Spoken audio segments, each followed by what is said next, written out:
All right, my friends, Rip City Drive is live on location today. We are at Clark College. We are here at the Culinary Institute, and my man East Coast Earl is going to be joining us. And I think we have a little barbecue competition going on, which is great. Dave Bartu from Matrix Edge AI is going to join the show and talk a little football at 4:20.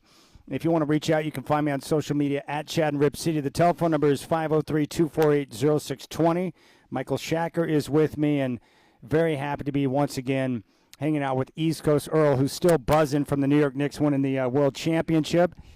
And very happy to welcome to the show to kick things off the VP of Instruction here at Clark College, Dr. William Terry Brown. And welcome to the show, my friend. It is great to have you on.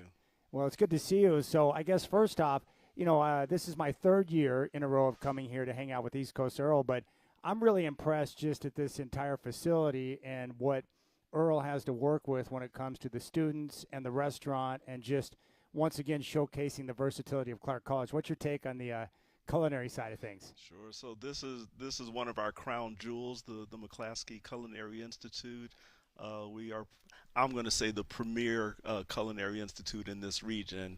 Other people can argue, but that's my story, and I'm sticking to it. That's great. But really, it is a fully equipped, just a really outstanding program. There's not much in the culinary world that our students can't do or learn in the institute. So the cooking, the baking, and it's just more than the culinary arts. It's really a cuisine management program. So they are learning elements of business, how to run a successful restaurant or food truck or other areas of hospitality. It really is an outstanding program and one of our crown jewels. Yeah, it's really terrific. And, to me, it's very similar to like a trade school where a lot of people want to get into different areas to be able to focus on a particular task. But if you're interested in food and you want to get into restaurant management, or you want to get into working with food, like this program will prepare you for whatever pathway you want to take. And that's true not just for this particular area, but Clark College, it's a community college by history and tradition, but we are a comprehensive community college. We have the associate degrees, we have bachelor's degrees in different areas. We offer both transfer programs as well as workforce and career programs as well. So we really are that comprehensive college, trying to meet all the educational and workforce needs of the community. Yeah, I really enjoyed my time here at Clark. I graduated in 2000, and then what was great is with your partnership with WSU Vancouver, all of my credits were able to transfer over. So when I started at WSU, I was a full-fledged junior. And I've noticed that over the course of time, you guys continue to add more buildings and programs on that campus as well. So I like the coordination between the two schools. It gives students a lot of opportunity. Sure. We actually have the four campus locations, the main one down here in Vancouver, but also the Columbia Tech Center out East Vancouver near Camas. We call it the CCW at WSUV, which houses our most of our allied health and our nursing program, and then our newest campus, the Advanced Manufacturing Center, out at Boschma Farms in Ridgefield.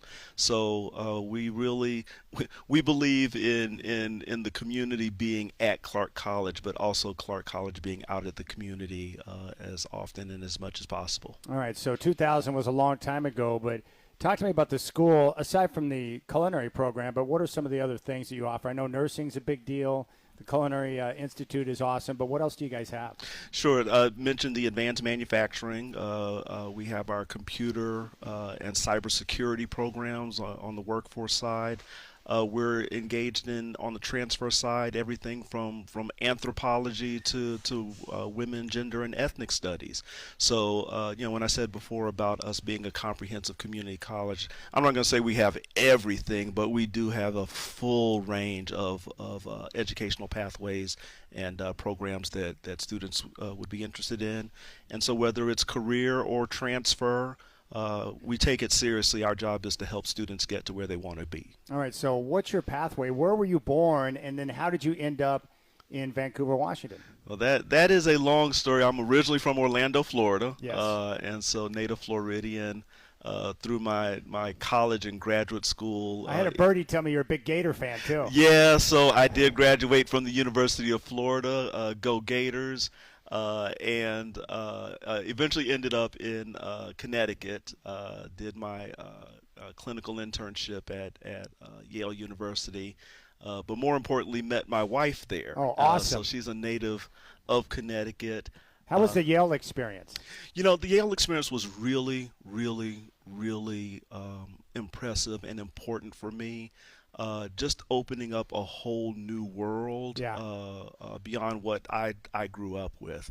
Love the fact that really having that experience at Yale, it just connected me with so much more of the world. So I really, really appreciated and benefited from that experience.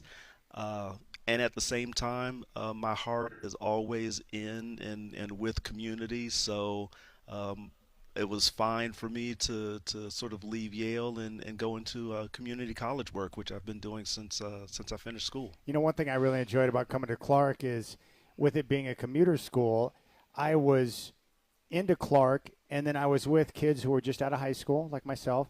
And then also I had other people in the classroom who were a little bit older, maybe parents or people who were going back to school to get a chance to enhance their education. But I enjoyed that mixture because I had a chance to meet people and make friends with people of all different ages and different backgrounds. And I found that to be quite fascinating compared to a high school classroom where everyone's the same age. And we have students here that range from their teens and running start students in high school all the way up to their more advanced years. Yes. And the diversity of our student population, because it really does reflect the community, it just adds a richness to the college and our educational programs. I remember when I was a faculty member teaching at Norwalk Community College. Some of the classes that I would have, particularly our older students, would bring such perspective, and they had the best questions, and sometimes they even had the best answers, Yeah. just because of their life experience and what they bring. We have people who come here who are professionals, maybe they're changing jobs or careers, but they bring all that perspective and all that experience with them. Really, the whole community does, regardless of age. And like I said, just adds to the richness of college and academic life here at the college. We're talking with Dr. William Terry Brown, who's the VP of Instruction here at Clark College in Vancouver. I wanted to ask you this, with kids who are now graduating from high school, they're entering into college or into the workforce. What are some of the key things that you've noticed, maybe advice that you can give in terms of how to become a viable part of the workforce that is ever changing with technology and everything that's going on? I think one of the most important things, it's more than just whatever you know, because knowledge changes. Yes. What things we need to do and things we need to know change, but it's the ability to learn how to learn. You need to be ready just to grapple with new things. The problem solving, the professionalism in terms of being dependable and having that work ethic, and dedicating to yourself to whatever it is. Those are the things that you can learn not only in your classes but also just through your life experiences. But it's really those things that will go beyond whatever that specific area of knowledge is, that people take with them into the workplace and really make them valuable in their communities and in their workplaces. The one thing I love about Earl is when he tells me about the pleasure and the joy he gets from students who have completed the program. They get out into the workforce, and then they reach back out and have a chance to connect with Earl, and then they get a chance to share what they're doing. He gets to enjoy the stories about the successes that they're having, and then you can see how much love and care that he has for students who are going on after their program to do bigger and better things in the world. I think that's awesome. Yeah. One of the special things about Clark College and really a lot of community colleges is that our students are from here. Yeah. They live here. They end up working here. And so I can't go, and I found this out very quickly after moving to Vancouver a couple years ago. I can't go anywhere without running into somebody that either went to Clark College, graduated from Clark College, or has some connection here. I go to Starbucks. I go to the library. I'm walking down the street. I'll have my Clark College sweatshirt on, and people will yell out to me. People I don't even know that I went to Clark College, and the enthusiasm of this community for Clark College is really something to behold. All right. What year did you graduate from University of Florida? 1987. I don't mind sharing my age. So that's like right around Emmitt Smith territory then. He and I entered the same year. I didn't meet him, but I saw him on Saturdays, and yes, he was just an amazing running back then. And then to see him go on to my favorite professional team, the Dallas you're a Cowboy Cowboys. fan. Oh yes. So how did that start? How did you become a huge Cowboy fan? So, when I was about 6 years old, remember I'm from Orlando, Florida, Tony Dorsett was the headliner at a football camp at TD! at the newly formed Tampa Bay Buccaneers. Yeah. So I don't know how he did it, but my dad got me into this camp, and so I met my hero, Tony Dorsett, and I was like a Cowboys fan since I was 6 years old. So I've had a long relationship. I'm not one of those fair weather fans. Yeah. It's been the Cowboys for at least 50 years. Dude, that's so cool. I'm a huge Bronco fan. I used to live in Denver, and so Elway is my first love. But Tony Dorsett finished his career in Denver, so I'll never forget 1988 watching a Monday Night Football game, Broncos and Raiders. Like seeing Tony Dorsett in the orange and blue, I was like, it blew my mind because having watched him in Dallas and understanding how great he was, I just couldn't believe that he was in a Bronco uniform. But he is the players that played with him always show a lot of love and appreciation. They have a lot of respect for him, which is cool. But those moments for us as kids when we run into guys that we love like that, it means everything. Yeah, well, Tony Dorsett, I'll try and keep the story short, but I was not the most agile or coordinated kid at that age, and he noticed that I was really having difficulty with some of the drills, and he leaned over and he said, "Terry, you can do it." Yeah. And wouldn't you know it, the next time I jumped up and did those tires, did it perfectly. Tony Dorsett, Mr. Dorsett, if you're listening, from that moment at 6 years old to this moment at 56, I have always assumed that I can do what I put my mind to because my hero said that I could. That's so great. It makes a big difference.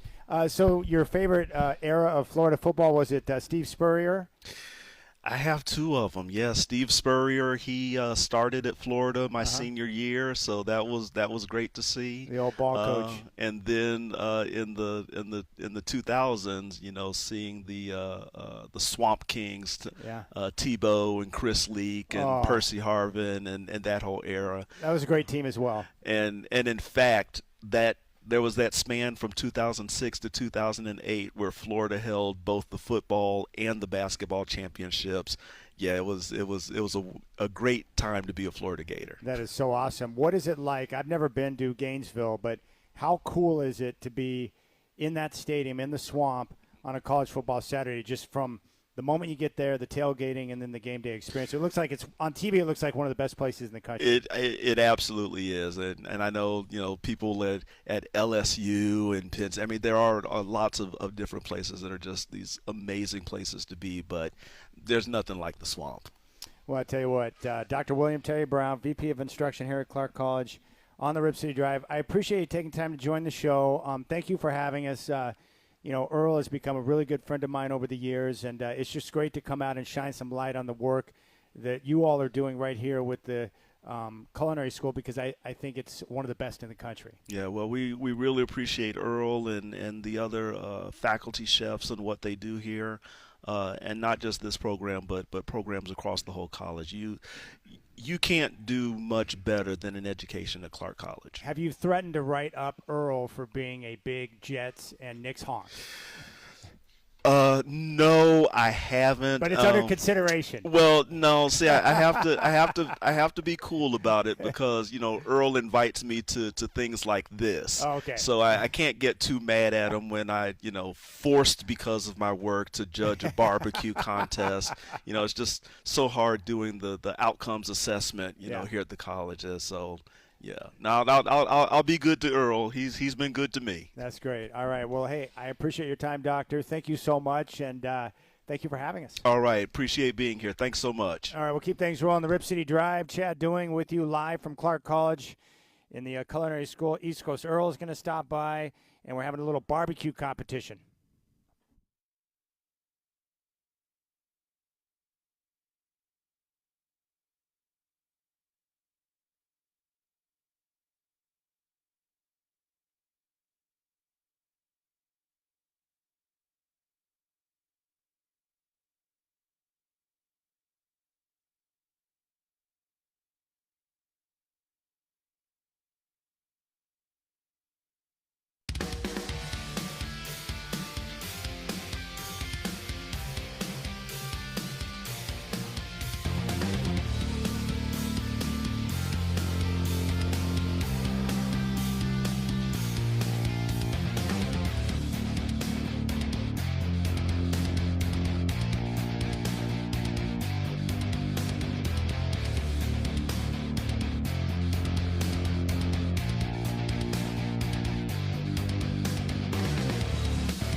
All right, Rip City Drive. We are once again for the third straight year live on location here at Clark College in the Culinary School, and I'm joined by my man, East Coast Earl. What's up, brother? It was good, Chad.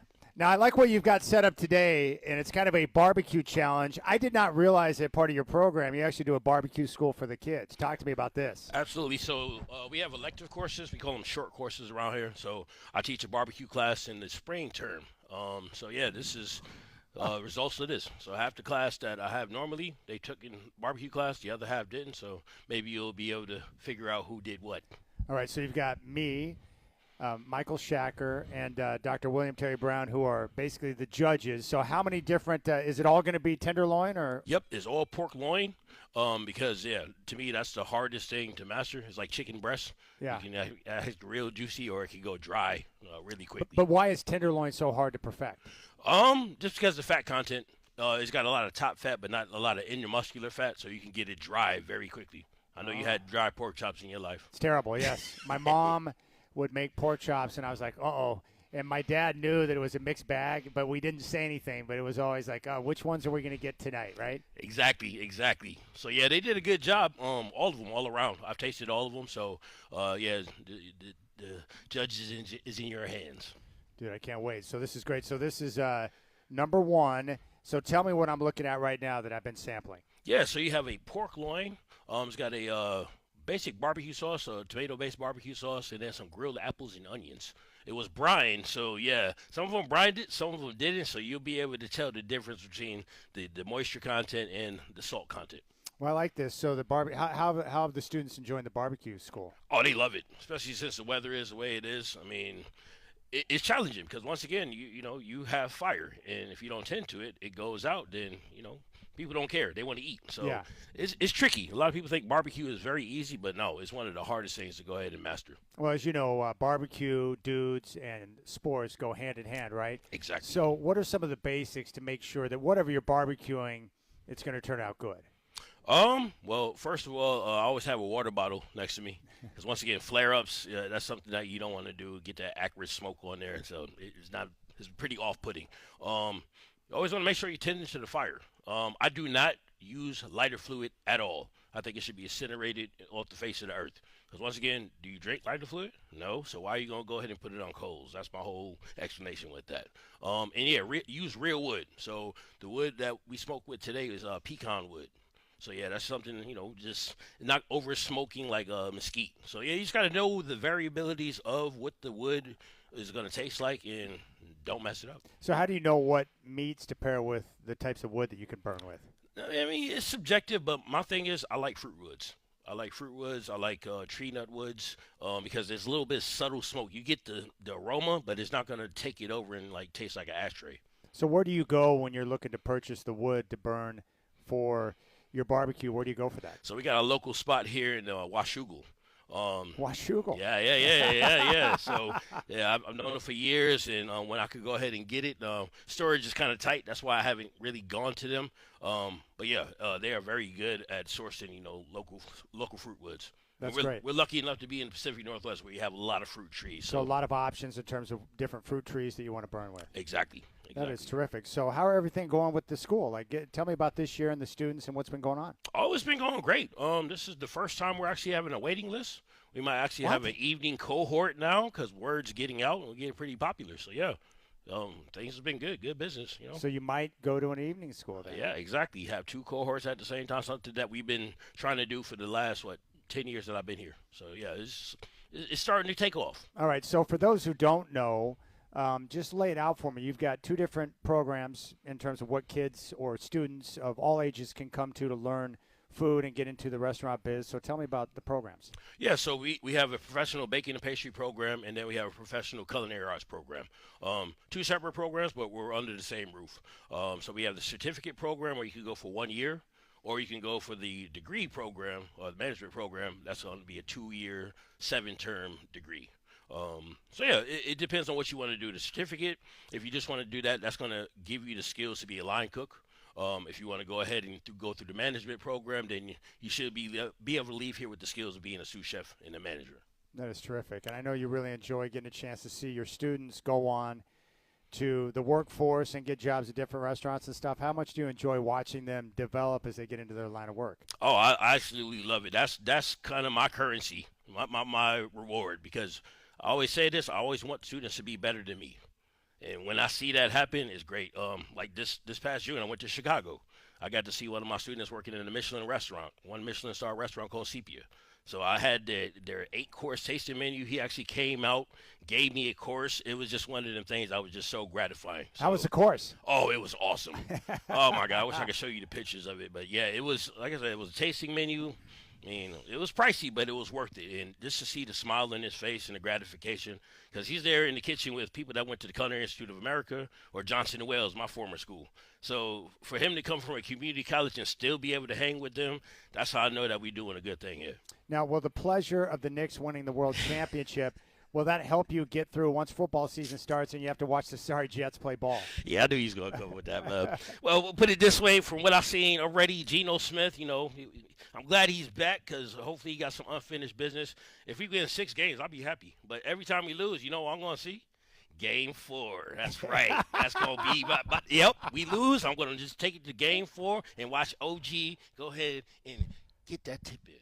Yeah, that's what I'm talking about, man. Use your other teams to help the pain of the teams that are struggling. But I'm glad, you know what, Geno's a great story because it didn't go well from the start, but he grinded and continued to work. He persevered and then got a chance to basically be reborn in Seattle, and he got paid. He had a chance to play and show that he can be an NFL quarterback, which is great. And now full circle going back to the Jets. So this time he can do it the right way. Exactly. New coaching staff. So, yeah, I'm looking forward to just having a good year. I know we're not going to make the playoffs or anything like that, but, hey, if we surprise some people, win a couple of games here and there, I'll be happy because I always liked Geno Smith, always been a big fan of him. I thought he got, shortchanged. He's a good dude. Especially getting punched in the jaw, that whole little incident. But, no, I always root for him. I rooted for him in Seattle. I didn't root for him in the Raiders. But, no. Root for him now. But, with him, what I think is nice when you have a young team or a lot of young guys on the squad, having a leader like Geno who's been there and done that, he's going to be able to help some of those young guys out. And he's persevered and got through the tough times to get to where he's at today. So I think he can provide good leadership for the squad. Yeah, I just want to see offense. As you know, Jets, I ain't seen offense in since Kenny O'Brien. No, Chad Pennington. Come on now. It's been a long time coming. It'll be nice to actually have a quarterback that can throw. That's great. So we're going to get a chance to sample 9 different tenderloins, and then they all did their own style. Yep, everybody did their own thing. My motto is to keep it simple when it comes to barbecue, but you're going to see some people put it over the top, and then some people stuck to what I said. Well, what do you mean by that, keep it simple? Oh, keep it simple. Basically, the barbecue is supposed to be the focus. So if you're having a side dish that has like 8 components in there, you're losing. It's clashing. So the sauce is key. I wouldn't say that. No, not necessarily. Because I'm a dry rub barbecue guy. The sauce could help it out, but once again, you don't want to mask the flavor or you don't want the flavors to clash. Once you start getting flavors clashing, then you lose point of the barbecue. Oh, by the way, the seasoning that you gave me, you created your own seasoning, right? What do you call that? Oh, yeah, Flavor Assassins. Yeah. Well, my mom stole it, and she goes, "This is the best I've ever had." She couldn't believe how good it was. Yes, I like to hear that. And it's salt-free. There you go. Yeah, so it's good for her age. She, because the doctor doesn't want to take too much salt. Yep. But she was blown away at how good it was. I was like, that's my guy there. That's awesome. I think I told you the backstory. I created that for my grandma, my late grandmother. Yes. She had diabetes and high blood pressure, but she still, she's from the South. She loved to eat, so I had to figure out something to go ahead and make her get that feeling at home without going ahead and having to. But she's also one that she's partly the reason why you love food so much, right? Oh, yeah. Yeah, if it wasn't for her, I wouldn't be in this industry. But what I love about the seasoning that you put together, like you didn't say it didn't happen like in an instant. It took time to work with the ingredients to make sure that the flavor and everything was right where you wanted it to be. Yeah, a couple years, man, because that's the thing. You want to go ahead and keep tasting, make sure you get that consensus group, and, yeah, here we are. How long you been here at Clark now? This is my 10th year. Yeah, my 10th year. Yeah, it went by fast. As you can see by all the grays right here. I know. I've got too many of those coming in, too, myself. But you know what's great? Like, you're a man that's doing exactly what he wants to be doing right now. Exactly. And I love it. I wouldn't change it for anything. I love being in the industry. I loved working for Nike, Intel, Walt Disney, and all that. But I love teaching. That's the thing. That's my passion. Like I said, I want every student to walk out of here with confidence, so they can be better than anything I ever was in this industry. And you and Dr. Terry Brown share a Florida connection too, right? Oh yeah, yep. He was from Orlando, and I spent a lot of time there in Orlando, down in Disney World. So yeah. All right. So when do the fall classes start up? So we start Monday, September 21st, and then our restaurant will be open Wednesday, September 30th. So opening day 11 to 1 p.m. So please make sure that you come in. We are trying to tight reservations, highly requested. So all student ran, student prepared. And how long does the restaurant stay open throughout the year? So we try to limit it within the terms because once again we are a teaching facility. So we are open from week 2 to usually week 9. Yeah. And that's a chance for people to come in, eat good food, but it's all prepared by your students, right? Exactly. Yeah, I just go ahead and play coach and, put them where they need to be, and that's that. That is terrific. And the same thing with the bakery, right? Like that's produced by the students. And that's the thing. The bakery, I'm a regular patron and customer every You get your single coffee day. over there too, don't you? Yeah. So once again, you get your 4-shot or 5-shot Americano. You get your espresso cappuccino over there, and you get any pastries, custom cakes. They do all of that stuff. Everything 100%. So if you want a scratch. birthday cake or some type of celebration cake, they can do that as well. Yes, definitely. Give them a little lead time, but they can give you anything that you need for a reasonable price too. That's awesome.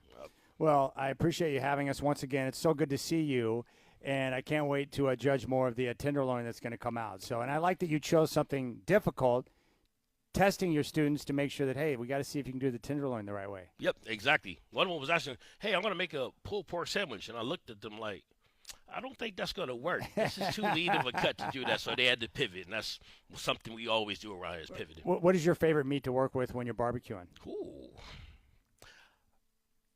I would say since I've been on the West Coast almost 20 years now, tri-tip, hands down. Because east of the Mississippi, you don't even know what that cut is. Like literally, they'll just go ahead and use it for ground beef. Over here, they actually take the time to go ahead and do that. So it's got so many different, muscles in there that it's very difficult to go ahead and prepare. So east of the Mississippi, it's kind of like mystery meat there. Exactly. Yeah, I told some of my chef buddies, they're like, what is that, tri-tip? But, yeah, they come out here and they're like, okay, now I see what you're talking about. Okay, I got to ask, I like to ask you this every time, any places that you've experienced restaurant-wise or Portland, Vancouver area of late that stood out? Well, I'm always going to shout out my guy, Chef Miguel at Elements. Yeah. I was just there last week. Elements is awesome. Yes. He's doing this thing. I'll put him against any chef in the Portland metro area. Another one right next door to him is called Kismet. It's Chef Eric. And, I know where it's at. I've not been there yet. Yeah, you need to check it out. Actually lost the competition this weekend to him. So that's you did? Yeah. So, yeah, Columbia Springs invasive species. He beat me by 2 votes. So, I'm always gracious. What was the competition? So, yeah, we had to cook invasive species locally around here. So I did a wild boar chili verde with some dandelion greens, coconut rice, and a fermented chili mango sauce. Give me an example of what would be other examples of invasive species? Yeah, so around here you got rabbit. That's going to be an invasive species. Crawfish, watercress, garlic mustard. That's another weed or green. Green crab, but there you can't cook it. Yeah. Yeah, I know some people that cook it at their home, but they're not going to go ahead and put it on a restaurant menu. So, yeah. Dude, so crawdads or the crawfish, we call them crawdads, but in Oklahoma, like we would take like a shoestring or a long string, and we'd wrap bacon around it, and you dip it into the mud hole, and then you pull it back out, and that thing's loaded up with crawfish, and then we'd drop it in a bucket. And then we'd take it home, and then I would pop bullfrogs with my BB/pellet gun, and then my mom would make frog legs. Yep. Oh, man, that you bring me to the South right there. It's the same thing, So, yeah. In Oklahoma, any species is edible, right? Anything that walks, crawls, flies, slithers, or swims. Yeah, I asked my dad the other night, I was like, have you ever eaten a squirrel? He goes, yeah. And I was like, well, get out. He goes, no, seriously. I was like, really? He's like, yeah. He goes, it doesn't taste too bad. That's what he told me. But I remember the big bird was quail. Quail was a big meat too, and and I've had quail at some good restaurants, and it's when prepared properly, it's a delicious meat. Oh yeah, that's one of the tastiest meats too. Just got to make sure you get rid of the buckshots. Yeah, exactly. All right. Anything else you want to deliver to the masses before we continue on with our tasting? I think that's it, except for Go Knicks. It's nothing but orange and blue skies. That's right. Dude, you know what's great about a championship, and this is why I want the Blazers to win one when I'm not 2 years old. Because when your team wins a title, like I can still go back and watch Super Bowl 32 when Elway got his first. It never gets old. Yes. Yes. So you can go back. That OG Anunoby play will give you chills up your spine for the rest of your freaking life. It doesn't get any better than that. Exactly. I already got a DVR. So, like I said, in regular season, when we were getting smashed by the Patriots or the Broncos or whatever, I'm just going to go ahead and flip the game forward. There you go. Or Dr. Terry Brown can just put on a Tebow DVD, and it's all good. Because dude, Tebow was great. Yes. Yeah. Y'all had a great team back then. That Florida Gators team, the basketball, man. Joe Kim Noah. Oh, man. Al Horford. Yeah, they were man. great. I met Joe Kim once at a basketball camp in Sewanee, Georgia. It was an Adidas All-Star camp, and I was down there covering it. And he's like, on the court, like he would want to, he'll choke you out. He was tough. But he was like the softest spoken, nicest individual off the court. It's like one of those guys where off the court, totally normal.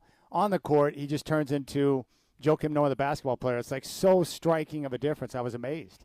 That's awesome when athletes, professional, how they can just flip that switch that way. So, yep. And he had the most beautiful eyes. Like he's looking at me, and I'm looking at him, and I'm like, you're the same guy I saw, throwing elbows out there, and yet he was so soft-spoken. It was great. Yep. Well, Earl, man, thanks for having us, dude. This is awesome, and I can if number one is a bit of a preview of what's coming, then I think we're going to be in good hands here. All right, then. I appreciate you, man. All right, East Coast Earl. We're here at Clark College.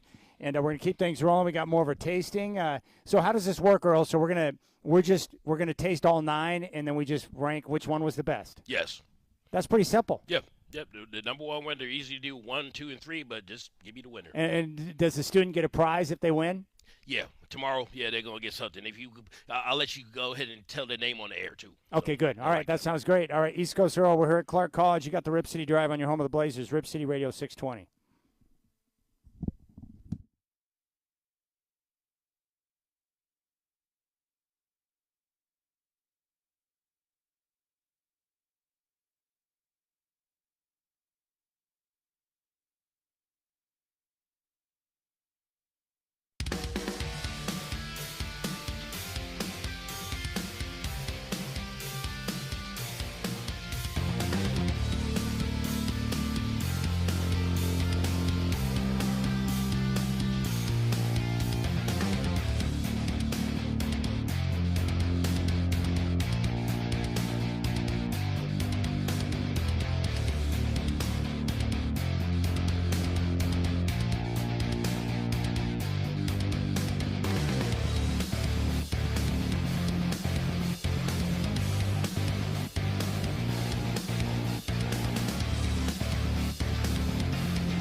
All right, Rip City Drive live from Clark College.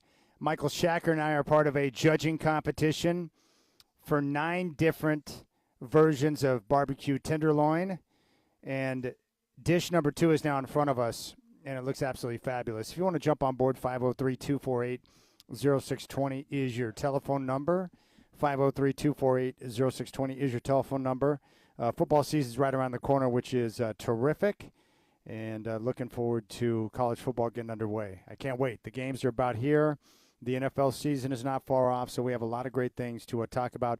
Dave Bartu is going to stop by and talk some ball coming up at 4:20, and we'll get his latest take on what he's seeing for Week 1 in the NFL with his new site, MatrixEdgeAI.com. So Dave Bartu coming up at 4:20. Yesterday, I took the day off, so big thanks to Curtis Long for stepping in and filling in, and I was able to go out and play golf in the morning, and then I had a practice session outdoors with Coach Nick, and this was bunker work. I'd never done a bunker lesson with him, and I went out to Claremont. It's out in the Oak Hill neighborhood. I'm sure some of you have played it. I wasn't familiar with the course. I have friends that live in the neighborhood, but I hadn't been out to the course yet. But they got a great practice area out back with a huge green and a giant bunker, and so he just dropped a bunch of balls in the bunker, and then we went through a bunker lesson, which was very productive. So enjoyed my time with Coach Nick, and then after that, I went through the hassle of going to T-Mobile to get my phone switched over to a different phone. I am not cheap per se, but when it comes to phones, I just don't like buying new phones. I don't like the cost. It's really annoying, and so what I made the decision to do after getting the S21 years ago, I was like, you know what? I'm just going to keep this for as long as possible. And what I learned is that I've got the insurance on the phone, but if it's a battery issue, like if your battery's not holding power, they consider it a warranty issue with the phone, and so they'll replace it at no charge. So no deductible, no charge. And so each time my phone gets weak on battery, I just call T-Mobile and then do a warranty claim, and then I get a new phone replaced. And so that way I've avoided buying a new phone over the last 3 or 4 years, which has been great. And so when I called and told him the issue, because the S21 Ultra was so old, the guy Oscar I was talking to on the phone, he said, well, I'm sorry to tell you, we don't have any models available for the S21, so we're going to have to move you up to an S22. And so because of my patience and long suffering, I have now upgraded my phone to an S22 Ultra without having to do a darn thing. And so I was pretty happy about that. But the whole process of transferring data over, making sure everything that's on your phone goes over to the new phone. And then the problem is there were some text messages that I lost in the transfer process. And so I know there are people who reached out to me that I have not gotten back to yet, and they're going to be ticked off because I lost the text messages.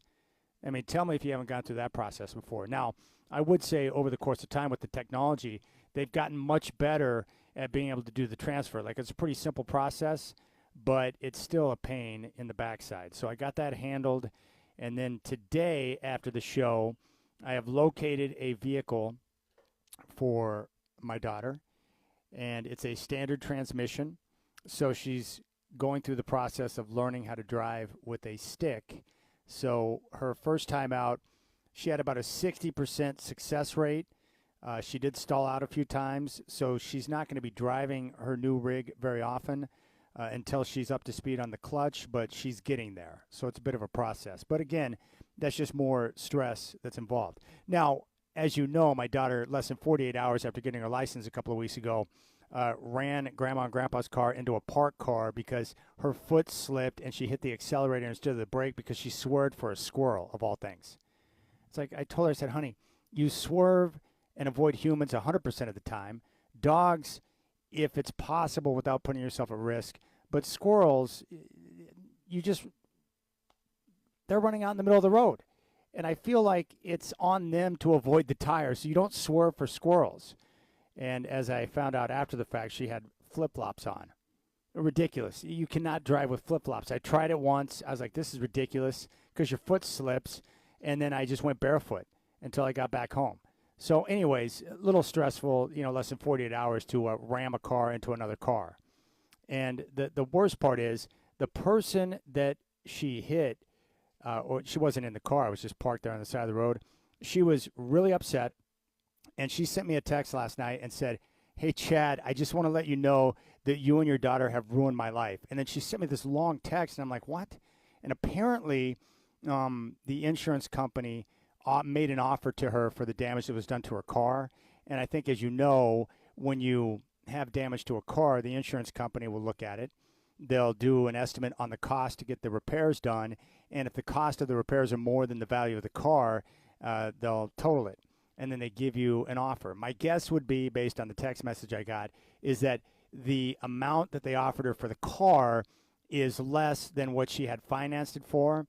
And so it's not going to pay off the whole loan. And so since she had my number, she wanted to take out her frustration on me. So there you go.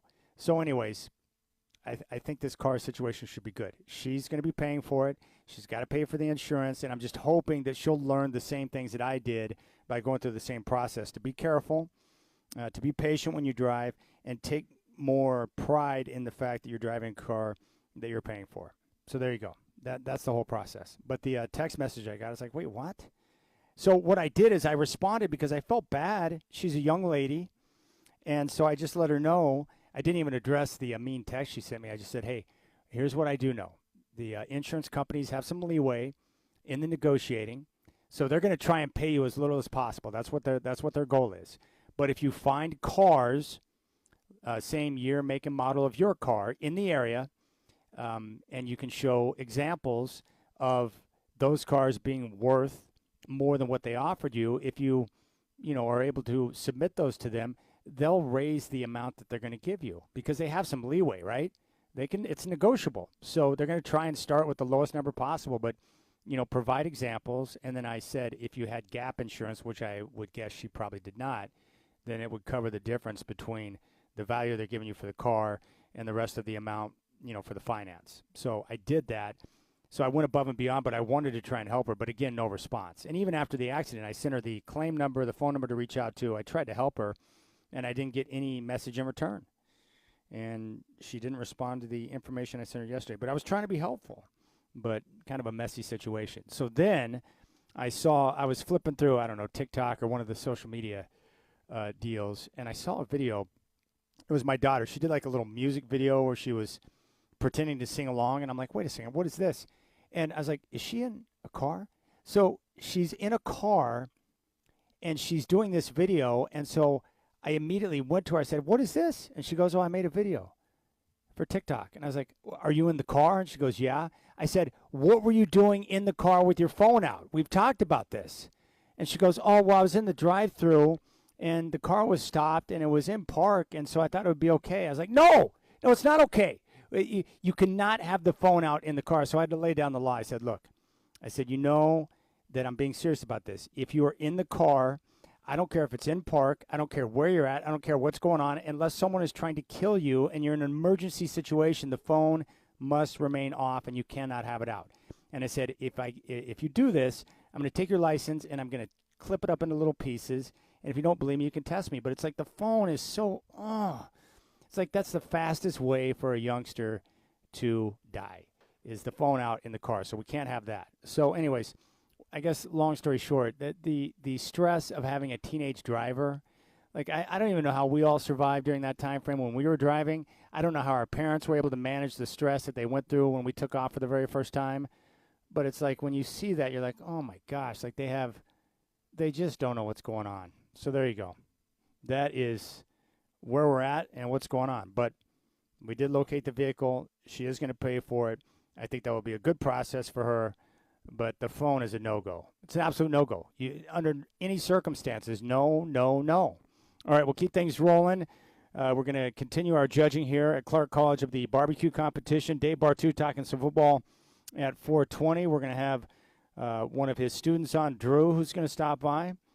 And just hanging out. Beautiful weather outside. Hope you're enjoying your Wednesday afternoon. You got the Rip City Drive on your home of the Blazers, Rip City Radio 620.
Hey, Michael, is this Genesis with Peter Gabriel? No, this is just Peter Gabriel, Oh, Peter Gabriel. solo. All right. We just got dish number 4. We're going to get 9 total dishes that we are judging in the Clark College McClaskey barbecue contest. This right here is a smoked farm tamale. And I've never seen anything like this, but it looks absolutely delicious, and I can't wait to dig in. And Michael Shacker's working through his list, as is Dr. Terry Brown. And we all just get a chance to eat all 9 dishes, sample it, and then we get to rank which one we think is number 1. So this is pretty awesome. What, 10? 10 dishes. All right, so 10 total dishes, not 9. And so far, everything's better than anything you can get at a restaurant. Yeah, I agree. It's fabulous. So I can't wait to dig into number 4. Dave Bartu is going to come up and talk some football at 4:20, and we'll take a look at some of the matchups in Week 1 of the NFL. I found it interesting that, it's nice to see these conferences in college football showing some uniformity. The Big 12 is banning pros across all sports. The SEC is going to suspend coaches who add pros. And so I think this is a good thing. The problem is with the NCAA, every time they go to court, they lose. And these players have been able to get injunctions from different judges around the country. But I think we can all agree that in the wild, wild west, which is college sports right now, there are certain things that take place where you're like, okay, what are we doing here? This is definitely wrong. The idea that you can be a pro player and then return back to college and be able to compete in NCAA games is crazy. So I'm glad to see that they're going to put a stop to this. And I don't know what the solution is. I'm still hoping that we can get some type of congressional oversight to lay the groundwork to be able to bring college sports back to a little bit more of the norm and be able to have some uniformity across the country. Because right now, the way things are headed, it's not sustainable. Now, I'm definitely in favor of, player mobility.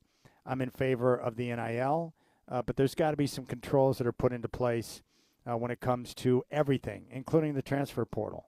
And so I'm hoping that we'll continue to move to more of a norm and be able to put schools in a position to where they can compete, they can be able to have players, be able to recruit and find players, and then we move on. And I'm excited about the college football season that is coming up. There's going to be some great teams. I think Oregon is right there near the top. They've got a legitimate chance to win the national championship. Love their defensive line returning intact. Their quarterback's going to be one of the top guys in the country in Dante Moore, one of the best secondaries in the country, a great coaching staff, and that's going to put them in a position to where they're going to be able to withstand some of the challenges that are coming up on their schedule. Now, the good thing about the Ducks in terms of how their schedule lines up, it's challenging, but it's not impossible. And I think a lot of times schedule is as critical as anything else when it comes to determining which teams are going to be right there. Their first big game of the season will be USC at the Coliseum September 26th. They get a bye week after the USC game before they take on UCLA. And then you look at other potential pitfalls, games that could be a little bit dangerous. At Illinois, late October on the 24th. Obviously, Ohio State is the other marquee big-time game next to USC. That one, of course, in Columbus. Now, as someone pointed out to me over the weekend, I hadn't thought of it like this, but after the Ohio State game, they come back the following weekend and play Michigan at Autzen. Now, whether you beat Ohio State, you're coming off an emotional high, or you lose that game and you're still licking your wounds a bit, Michigan could be a tough draw with no rest time the next week at Autzen because they're now coached by Kyle Whittingham, and you know what you're going to get in a Kyle Whittingham coach team.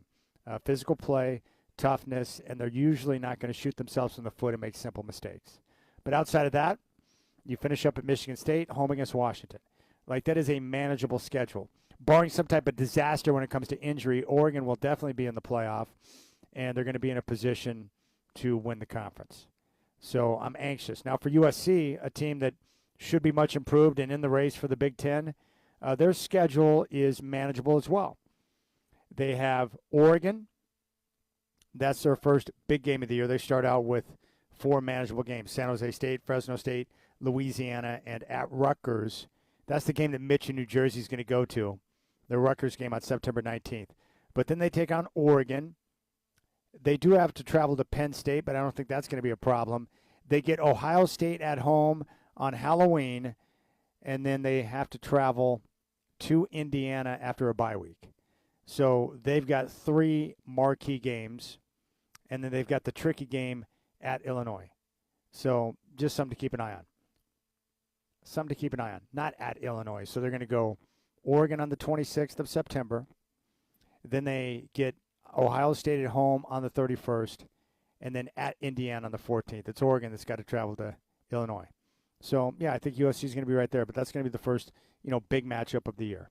Telephone number 503-248-0620. You can reach out and jump on board.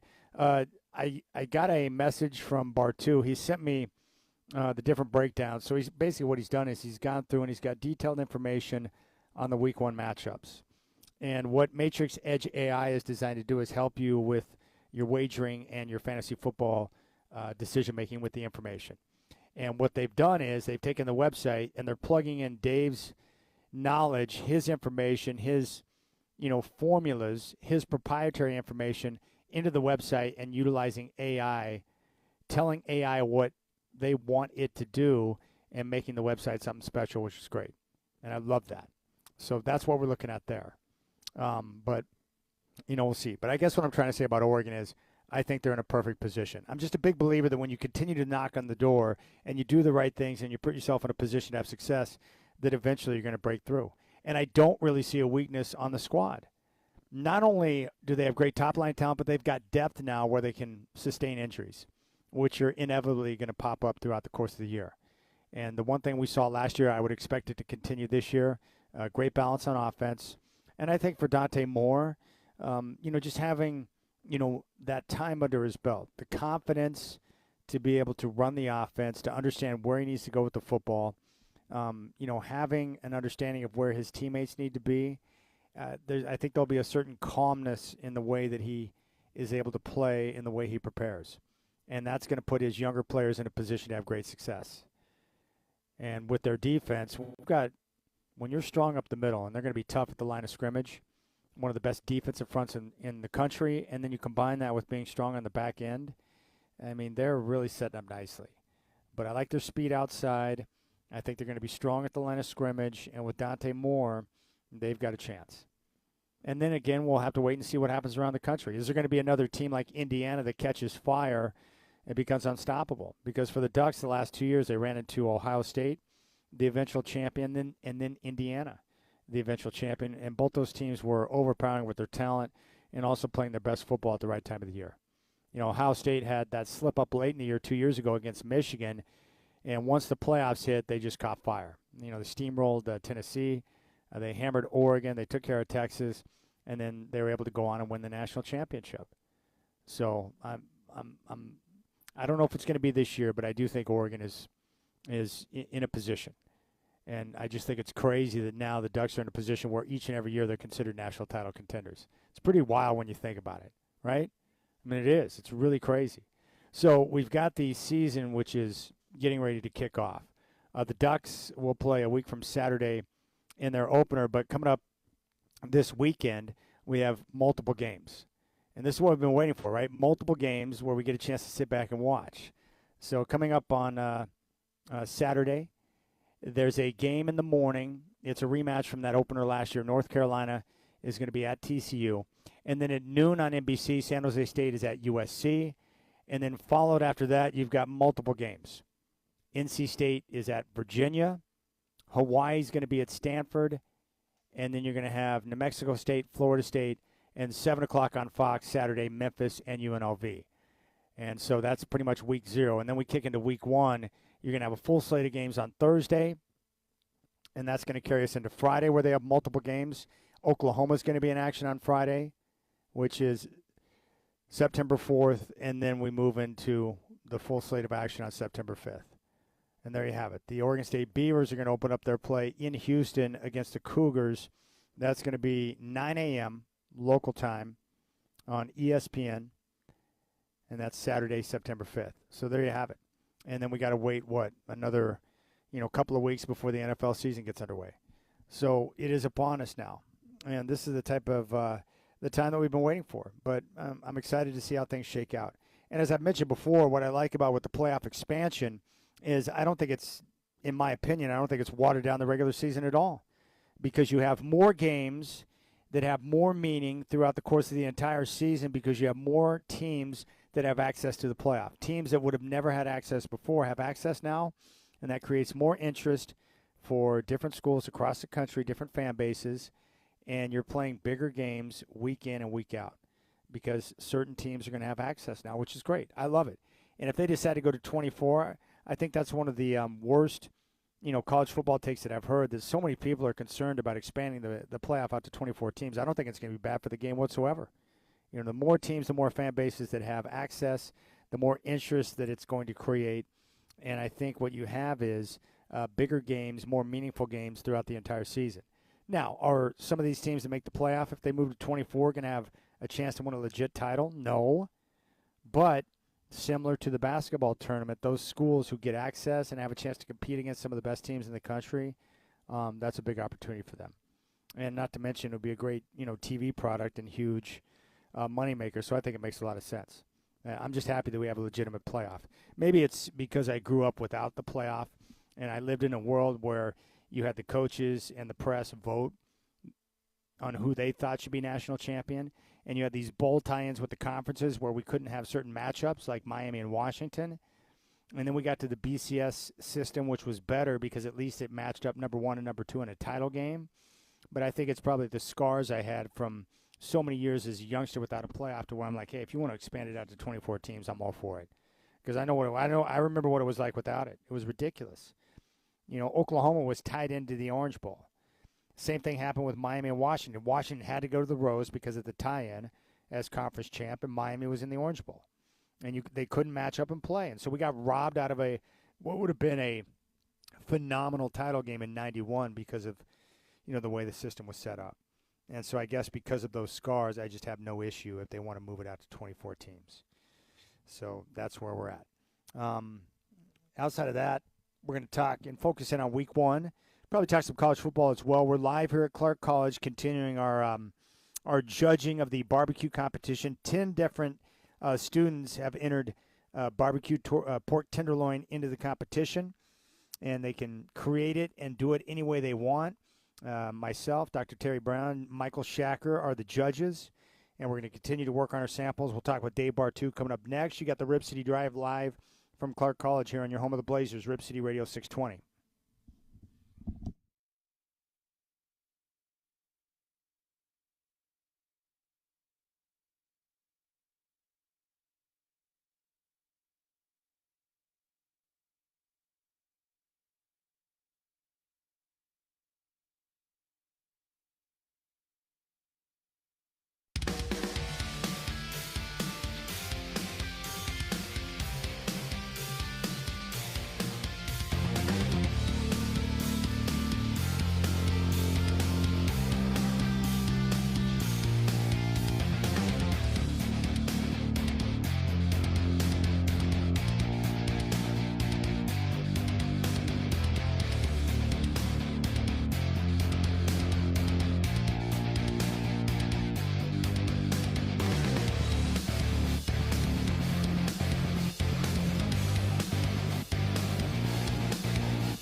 All right, love talking ball with Dave Bartu. You got to check out the website, matrixedgeai.com.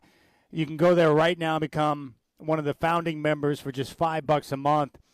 And Dave, welcome back to the show, buddy. I can't believe all the good work that you're doing. The email you sent me this morning with a wagering breakdown of each matchup in week number 1 is amazing.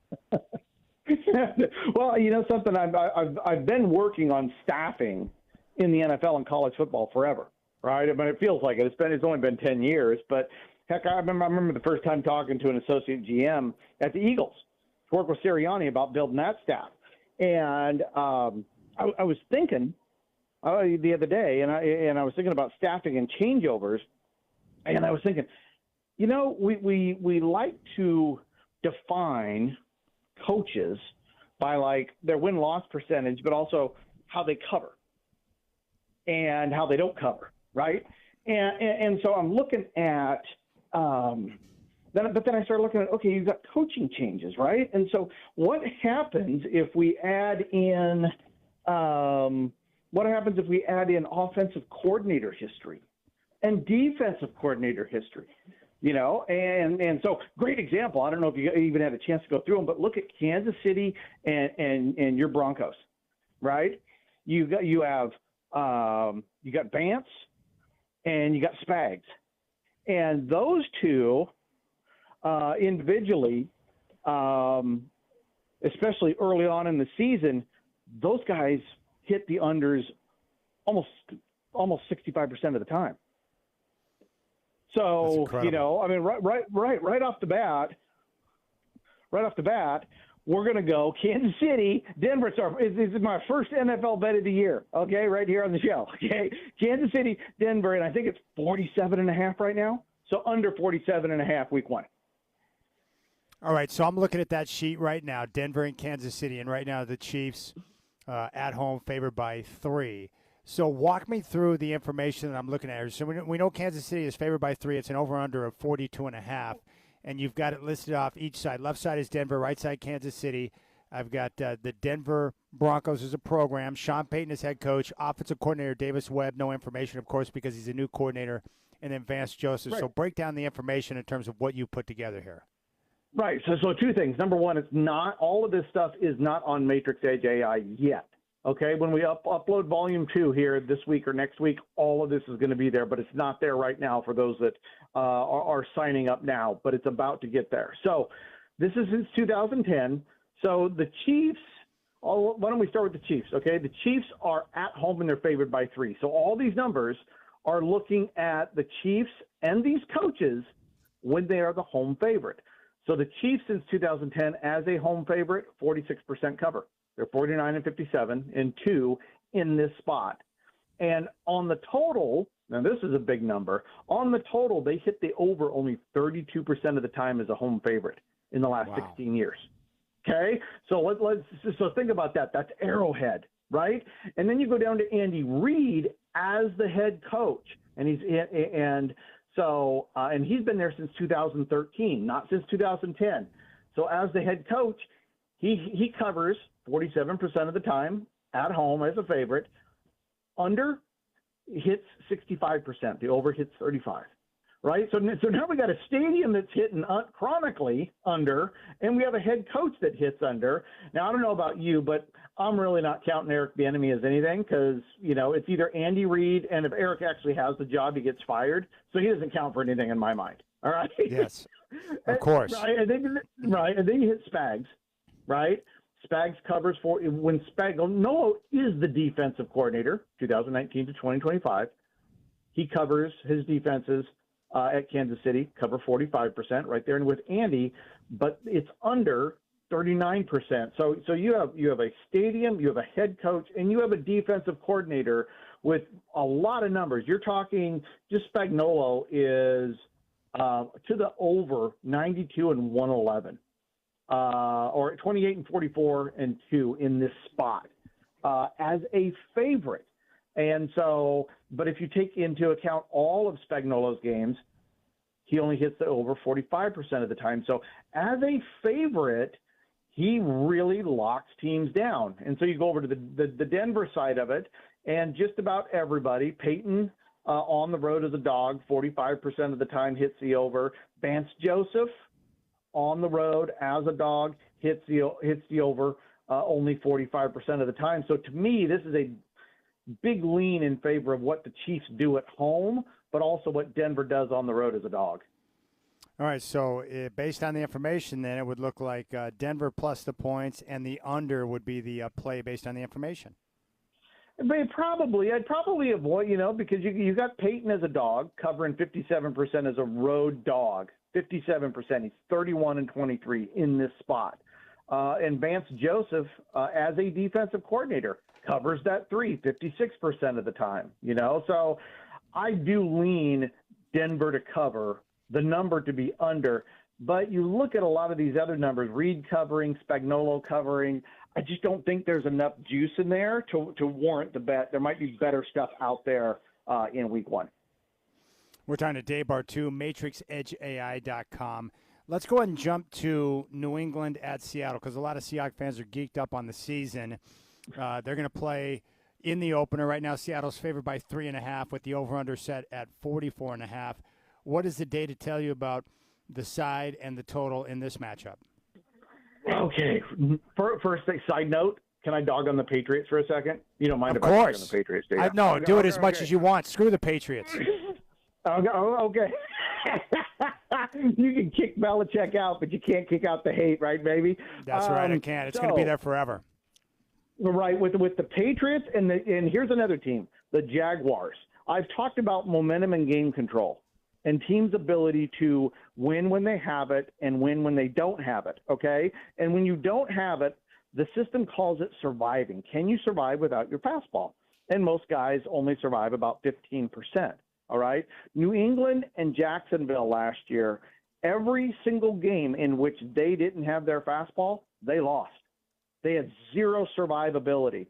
And when you look at the numbers, if you say, Dave, give me some teams that you think are going to miss the playoffs this year that were in it last year, I'm going New England and I'm going Jacksonville. Why? Because it looks like on paper they were a lot of smoke and mirrors.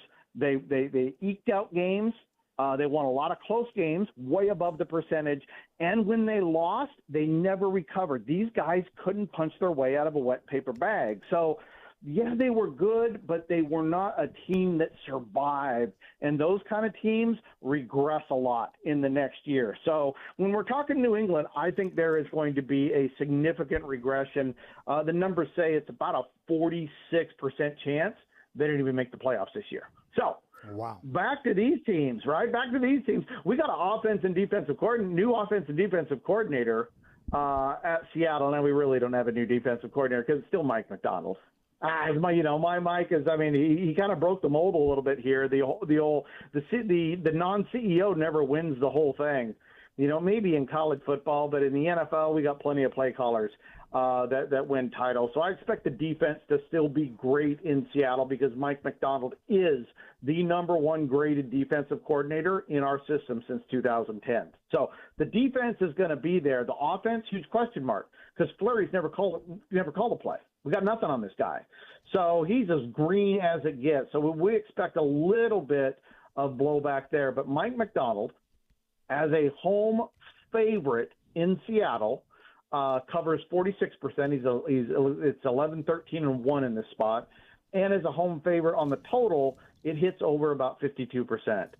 So Seattle under Macdonald is pretty much on the line. There's really not much of a moneymaker there. And you look at the Patriots, Vrabel is a road dog, covers 57% of the time, and his games 48% of the time go over. So you kind of match these things up. Same thing with Josh McDaniels. He only covers 47%. I think looking at these numbers, if I had to lean in this scenario, I'll take Patriots plus 3.5. Seahawks win the football game. And, man, I'm leaning under with these coaches, especially in week one, where yards and points are usually at a premium. Dave Bartu, College Football Matrix, is with us.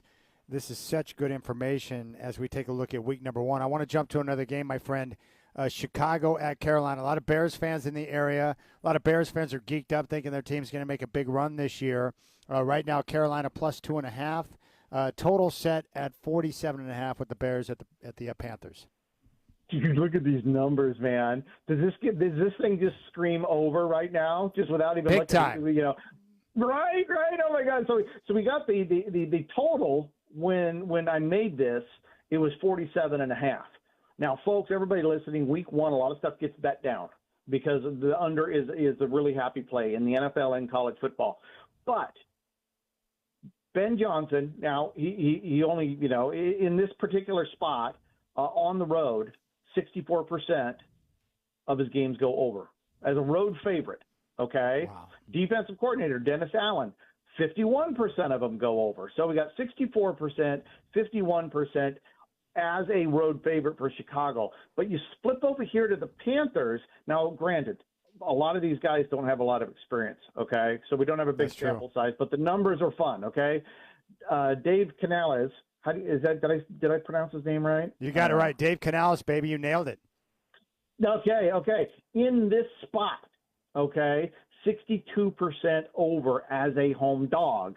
So Johnson, 64% road fave. Dave at home, 62% home dogs. So it's both head coaches are over. The offensive coordinator at Carolina, Brad, in this situation, 77% over. And the defensive coordinator for Carolina, 52% over. So we have a bunch of numbers across the board. Head coach, OC, DC, this thing screams over. So if I'm betting something just off of these numbers, and again, these are for due diligence, you press the button, not me. But if you like the over, I like the over in these numbers. As far as covering, I say we stay off of it because Carolina, with this coaching staff at home as a dog, OC, head coach, and DC all covering over 60% early in the season. We don't know who these teams are. I do expect the Bears to win this one on the road because Johnson on the road as a favorite covered 80% of his games as well. So I don't think there's a bet there on the side, but I do like the total being over 47.5 in week 1 based on these numbers. All right, that's awesome. Dave Bartu is with us. Really appreciate the insight there. Let's jump to one more NFL game. These are two teams that played last year in a very physical football game. It could be two teams matching up in the postseason this year. Buffalo is going to be at Houston. Right now, the Texans are plus 1.5 with the total set at 44.5. And interesting because in this game, like in the others we have talked about, we have some new coaches who are going to be showcasing, including head coach Joe Brady of the Bills. Remember how I told you that Jacksonville and New England didn't survive very well last year? Yes. Neither did Buffalo. No, they didn't. Neither did Buffalo. But Sean McDermott wasn't good enough, so they went next man up. Man, there is a lot of pressure on Joe Brady.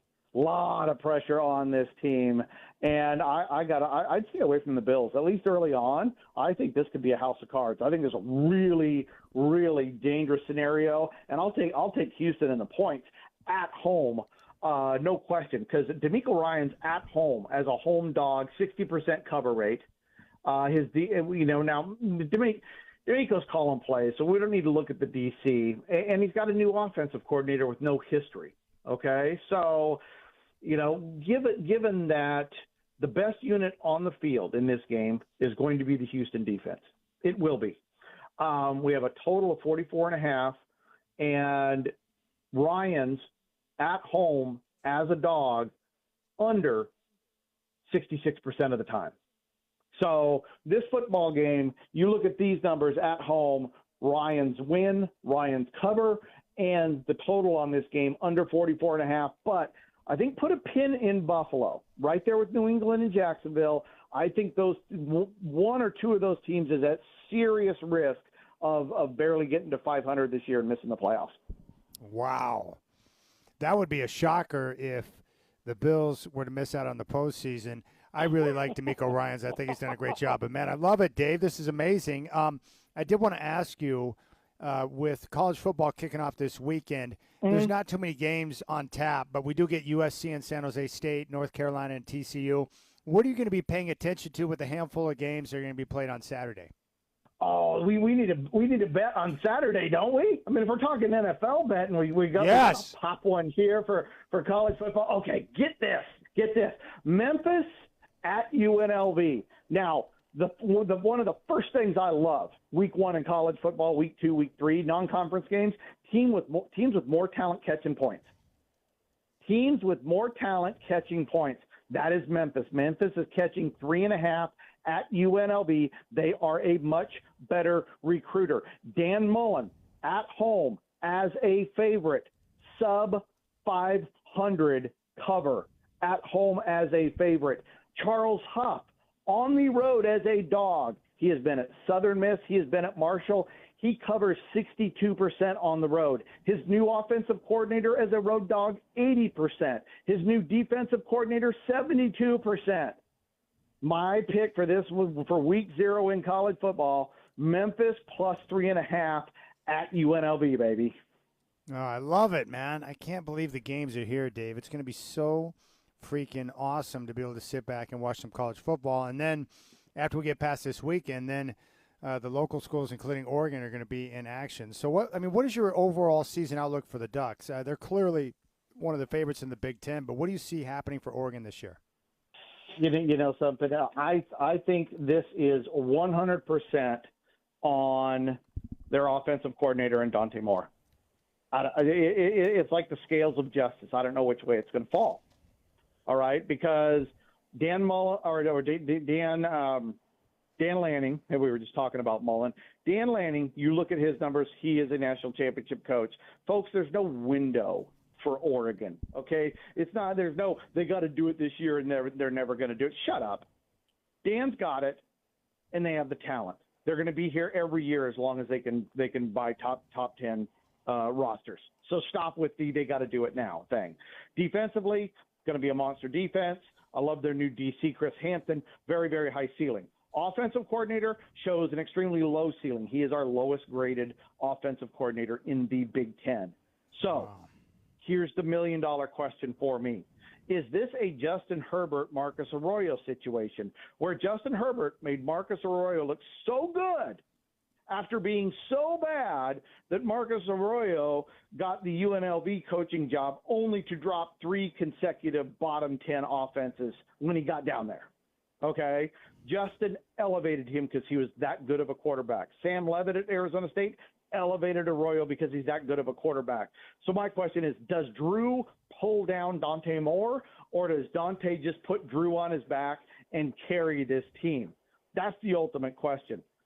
I'm the pessimist of this. I can't be a fanatic here. I have to err on the side of he is not that good of a coordinator. Let Dante prove me wrong. As a Duck alum, I hope I'm wrong, but I think the Ducks get drugged down by the offense and their offensive coordinator going with next man up instead of hiring the best guy available.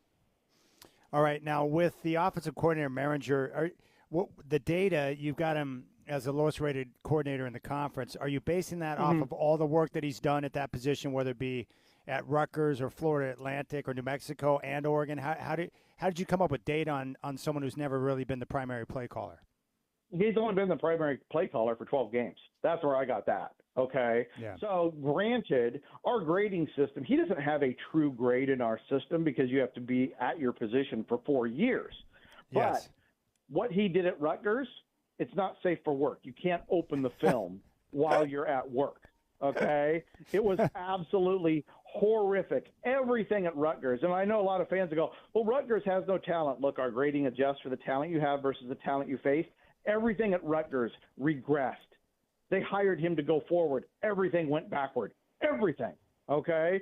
So maybe he's learned. Maybe he's better than that. And maybe you don't need it. Maybe Dante Moore is just that good. Just get the ball in that guy's hands and let him make magic. I will tell you, Ducks go 12-0, Ducks go 11-1. They make a big playoff run. I think Dante Moore is the first guy off the board. On the flip side, it could go the other way. 9-3 or worse, his stock might sink through the floor. It is a really, really big year for him one way or the other, in my opinion. Wow. So, oh my gosh, Dave. So of the teams, I mean, it's the usual suspects at the top: Indiana, Notre Dame, Ohio State, Texas, Oregon. Like, I mean, who do you identify as if someone asks you today based on the numbers, who's the leader in the clubhouse as the season gets underway? Who would that be? Notre Dame, Ohio State, Georgia, and who am I missing? Let's see here. Georgia. Ohio State, Georgia. Oregon? Notre Dame. No, not Oregon. Oregon's tier 2. Oregon's got numeric, and by the numbers, Oregon is like they fit like that next tier of national champions. Indiana. Okay. Indiana, right? Number one coaching staff in the country, number one head coach, but still not the elite talent everybody else has. But why bet against the guy? True. He's proven. You get to stay up there as long as you keep winning. Oregon. But how much fun is it when you put the numbers, when you get the numbers, you start to crunch the data on Curt Cignetti? How much fun is that when you see a guy that's done so much with less talent than other coaches around him in the country? No, it's like Bill Snyder got talent or something. It's just unbelievable. I mean, it is. I can never put it into words. Anytime people ask me how awesome was that's Cignetti, a great comparison. Right. It's never what he did last year has never been done in my lifetime. I don't expect it again. Right. But I'm also not going to bet against the guy. I'd rather walk next to the devil than be in his path. But you had mentioned Oregon. I think they're a tier 2 national championship contender. They have the talent. They have the head coach. They got the defense. The offense is a big question mark. For me, Texas isn't even in the conversation. And they're not in my national championship. If they win, it is one of the most unbelievable ones they've ever done because Steve Sarkisian is just not good. And that team was not good last year, and those teams don't go on. Hey, as someone that was born in Oklahoma, that is music to my ears, Bartu. I love hearing that kind of stuff. Gosh, man, Cignetti is great. I can't wait. Jeez, it's so cool to hear the numbers and the way. I mean, Curt Cignetti, like it's going to be great to see what he does in year number 2 as a follow up to that. What was the question? I had a question I wanted to ask you, and it slipped my mind. Oh well, that's going to happen from time to time. But I think it was in regard to it. You'll text me a break, right? I know I will. I'll remember, and then I'd be like, "Gosh, dang it! How can I forget that?" Let's do this again next week, though. You want to run it back next week for sure? Oh, for sure. Every week. In fact, I think I got you to commit. You're going to join me each and every week throughout the entire football season, so we can continue to break it down. But I think it's important to note the most important thing you said on the show: Memphis plus 3.5. At UNLV this weekend is that's the one you want to pay attention to right there, Memphis. Yep, that's the one. That's the one college football game I'm betting. We talked about New England, Kansas City under the week after next, week 1 of the NFL, and I'll probably come up with some more ones. Oh, and in that game, the props come out late. Bo Nix and Patrick Mahomes. Blind bet. I don't care what the total yards is. Hit the under on both those guys in that game. Wow. Okay. Dave Bartu, MatrixEdgeAI.com. You can go there right now, become part of the family, be a founding member for just $5 a month, and have access to the information, which is phenomenal. Dave, you're the man, dude. We'll talk soon. Thanks, buddy. Take it easy. All right. Okay, I've run into a snag here. I thought I had everything figured out on my barbecue judging, but I've had a couple of dishes pop in front of me recently, Shacker, that have kind of thrown a loop in my plans here. Yeah, I was feeling bad for the number 9 and number 10 plates because your stomach would already be full, but it's getting better as we're getting deeper into this competition here. 2 of the last 3 have blown me away. I'm just like, wow. Vanilla flavoring on pork. I would have never thought about that. And it works perfectly. So delicious. How many more pounds do you think we're going to gain by the time we walk out of here today? I already got the meat sweat. I've eaten so much pork. And as you pointed out, as a Jewish man, you don't want me to share what you've done today with your rabbi friends. Yeah, don't mention that on the air. We don't need anyone to know. All right. Well, keep things rolling. Big thanks to Dave Bartu. Go check out the site, MatrixEdgeAI.com. We will talk to one of East Coast Earl's students, Drew, who's going to stop by. Just hanging out at Clark College and having a good time. You got the Rip City Drive on your home of the Blazers, Rip City Radio 620.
All right, I was just having a conversation with the VP of Instruction, Dr. William Terry Brown here at Clark.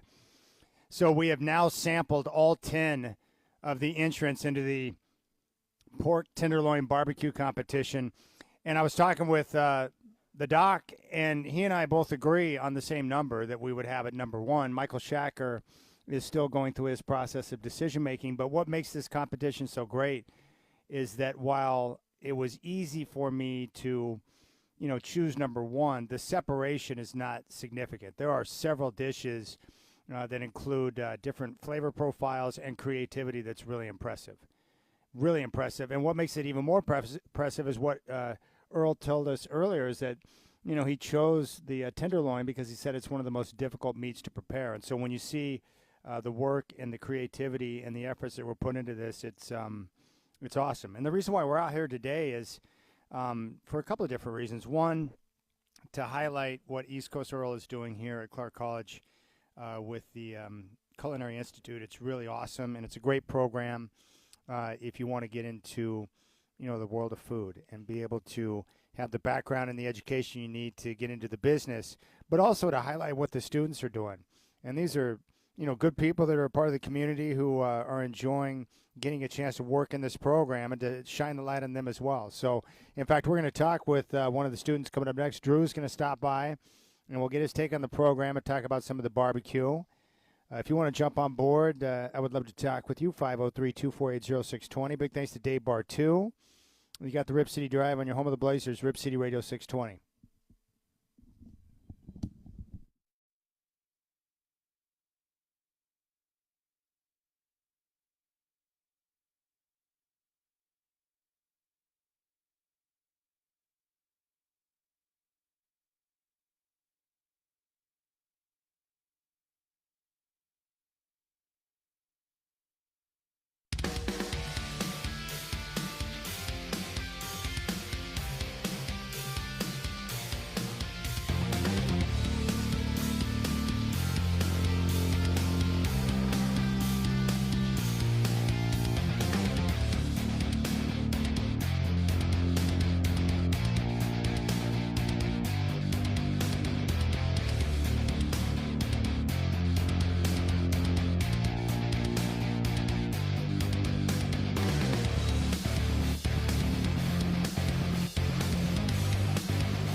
All right, I've joined Michael Shacker in the meat sweat department after sampling all of the 10 dishes of barbecued pork tenderloin here at Clark College. It's been awesome.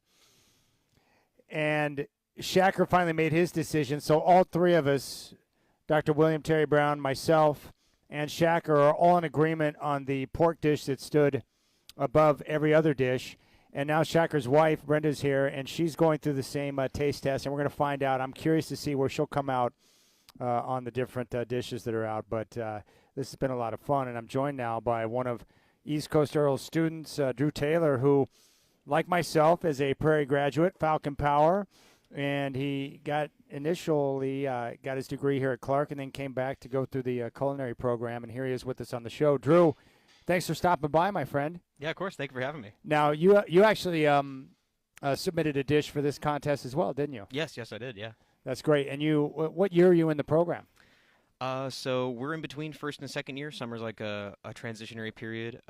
So beginning in fall, it'll be our first day of second year. That's great. So as a student, like we've heard from the doctor and we've heard from East Coast Earl, and I know him, but what's it like going through the program year one? Now you're getting ready for year number 2. What's it been like for you so far?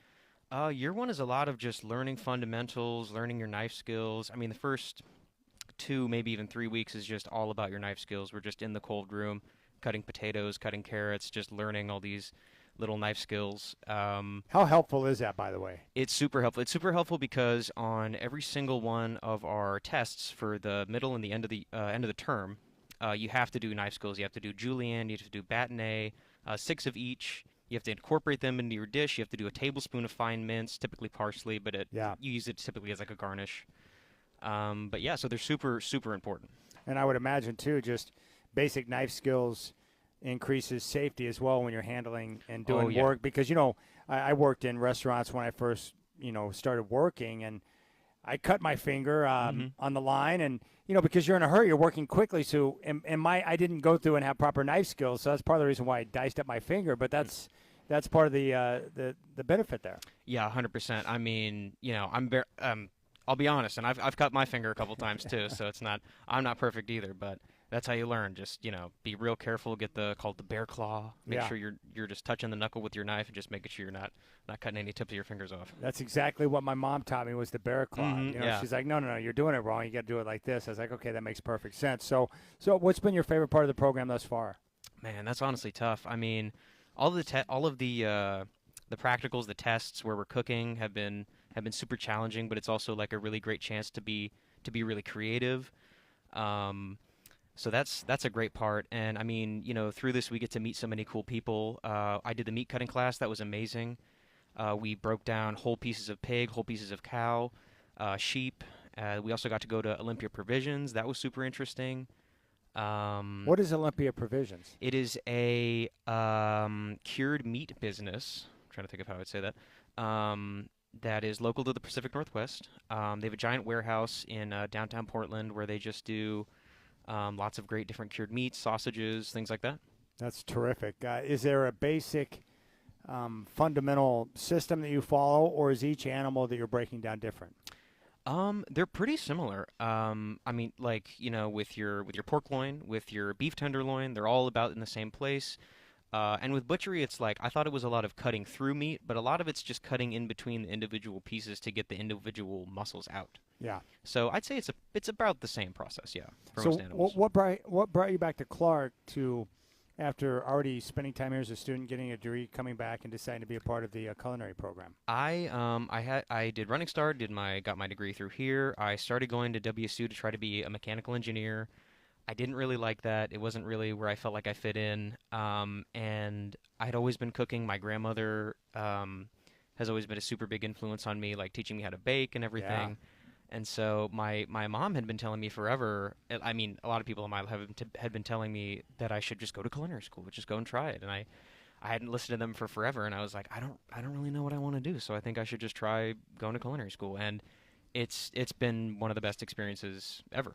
You know what's cool about family members? Like it was the same way with me, and I think Earl, his grandma was a big influence on him. But I learned a lot just because I spent a lot of time over at my grandma's house when I was younger, and I'd hang out with Nana, and I would just watch her and see the way that she handled different foods or the way she would make her hot cakes in the morning. And so I learned through just being around her and observing, and then she would tell me things and give me little secrets on the right type of pan to use or why she does this or that or whatever. And so you pick up on that. And both her and my mom told me the same thing, is that they always thought that, that they love food and they like working with it, and that's part of what makes being a good chef or a good cook. Oh yeah. My whole family are great cooks too. So I mean, it was always there. All right. So your number one is wrapped up. You're getting ready to move into year number two. So what are some of the things you're going to be learning over the course of the next year? Of course, the next year is all about this restaurant that we're sitting in right now. It's all about just being able to run the restaurant, being able to serve tables. Like, it's not like we're just back in the kitchen cooking. We're also out here serving people. Dealing with people. Yeah, of course, dealing with people. I mean, because second year is all about, cuisine management. That's the degree. It's all about being able to run the entire restaurant, not just the kitchen. So it's all about hospitality. It's all about how you talk to guests. We're also going to be going into how to do the books for the restaurant, how to do accounting, how to make sure you're not going over or under, doing all those sorts of things while also learning how to cook great meals. I would imagine that what you just mentioned is one of the big deals, right? Especially now with costs going up, like being on top of food costs, and every single dollar that's coming in and out is critical, right? Oh, yeah. I mean, when it comes to like vegetables and things, you have to do a certain yield percentage. Because if you just assume you're going to get 100% yield on these carrots or onions, then the trimmings that you cut off are just going to add up and up and up. And if you're not using it for stock or anything, that's just you're just throwing money away. So give me a basic example of how yield percentage works. So for something like an onion, it's about 91%. So like when you're trimming it, you're obviously you're going to take the skin off, you're going to take the ends off with the root, and they're going to just have that 91% yield of that onion. Yes. And so you have to, for all vegetables, it's different. For celery, I think it's about, for a whole big stalk, it's about 81. For just one single stalk, it's about 96. So it just depends on what you're using, and we have a whole book of yields that tells us so what those percentages what are some of the worst vegetables in terms of yield that you get?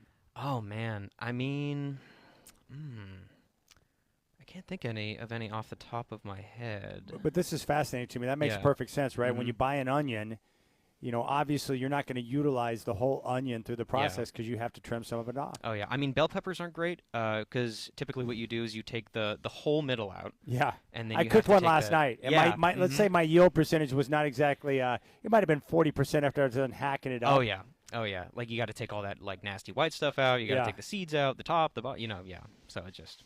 Yeah, bell peppers for sure. That's great. What's it like working with Earl? Chef Earl is amazing. I mean, everyone who works here is so enthusiastic and such good teachers. They impart you with such good knowledge about their mistakes. I mean, they talk about it all the time. They talk about the mistakes they've made, the things they've learned. I mean, they'll just walk behind you. They'll taste something. They'll be like, "That needs more of this. You need to do this." Like, they're just so incredibly helpful, and it's honestly really inspiring to just see him and Chef Sonny just talk about food and cooking the way they do. Yeah, the other part that's amazing to me is like the facilities here. Like when you walk back, like dry storage, cool storage, like it's a full-on restaurant facility back there. Oh yeah, it's incredible. I mean, and we're just focusing on just this side of the restaurant this year. Like all the things we're gonna have to cook, we're just trying to cook it mostly in the restaurant. Yeah. So the first-year students have their space and everything like that. But yeah, I mean, when I first walked in. I had been working in kitchens for a little bit, and compared to what we have here, it's nothing. Like this is an amazing, huge facility full of tons of cool gadgets. We have a dehydrator, a great ice cream maker. We have a giant vacuum sealer. I mean, we have so many cool little toys that we can like make stuff with. Dude, one of my favorite things. I've got one of those vacuum sealers at home, and I love it because if I remember to vacuum seal, it prevents me from wasting a lot of stuff. Oh yeah, that's one of my favorite tools. As soon as I was probably 2 semesters in here, and I just thought, I was like, man, I got to get a vacuum sealer. It was on one of the first things on my Christmas list. Yeah, because I hate it when I buy like a big block of cheese or something, yeah.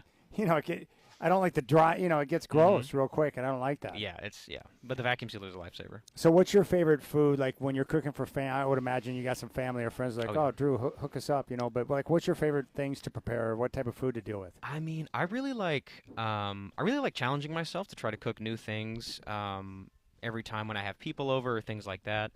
Doesn't always go great. But recently I just got a Weber grill, so I've been using that a lot to grill up nice. things. I made a tri-tip. I've made roasts, a lot of pasta. I love making pasta. Mac and cheese is always easy. You know, if I haven't, I'm like, oh man, I got people over and I gotta cook. And Do you make the pasta fresh yourself? no, I still need to get that KitchenAid attachment, but Yes. someday, yeah. No, I love pasta is wonderful. The first time I had it at like a legitimate restaurant where they're making it, hand making it fresh, and then it hits the plate. It's like it was a mind blowing Oh, experience. Yeah, it's phenomenal, and we've done that here too. Just learned how to make pasta, use the roller and everything. We've done it 1 or 2 times.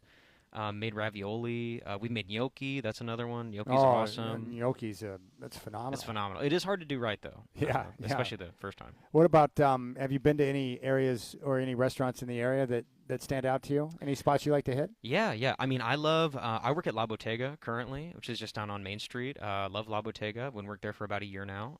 Italian food, great Italian food. Dude, La shout out- Bottega's awesome. You yeah, work there? Yeah, I do. Yeah. Very nice, Yeah. dude. Yeah, That's thank a you. good spot. Yeah, it's a great spot. I don't want too many people to find out about it because No, it's that's a hidden gem. That's fair. We just won, I think, best deli, best wine bar, and best Italian restaurant in Clark County. La Bottega's awesome. Yeah, thank you. And It's then- pretty interesting how Vancouver is starting to become a bit of a food spot. you Yeah, know? I mean, I think that brings me so much joy. I mean, like, because you think of food, you think of like you got to go down to Portland, you got to go through the traffic, you got to find a parking garage, all that kind of stuff.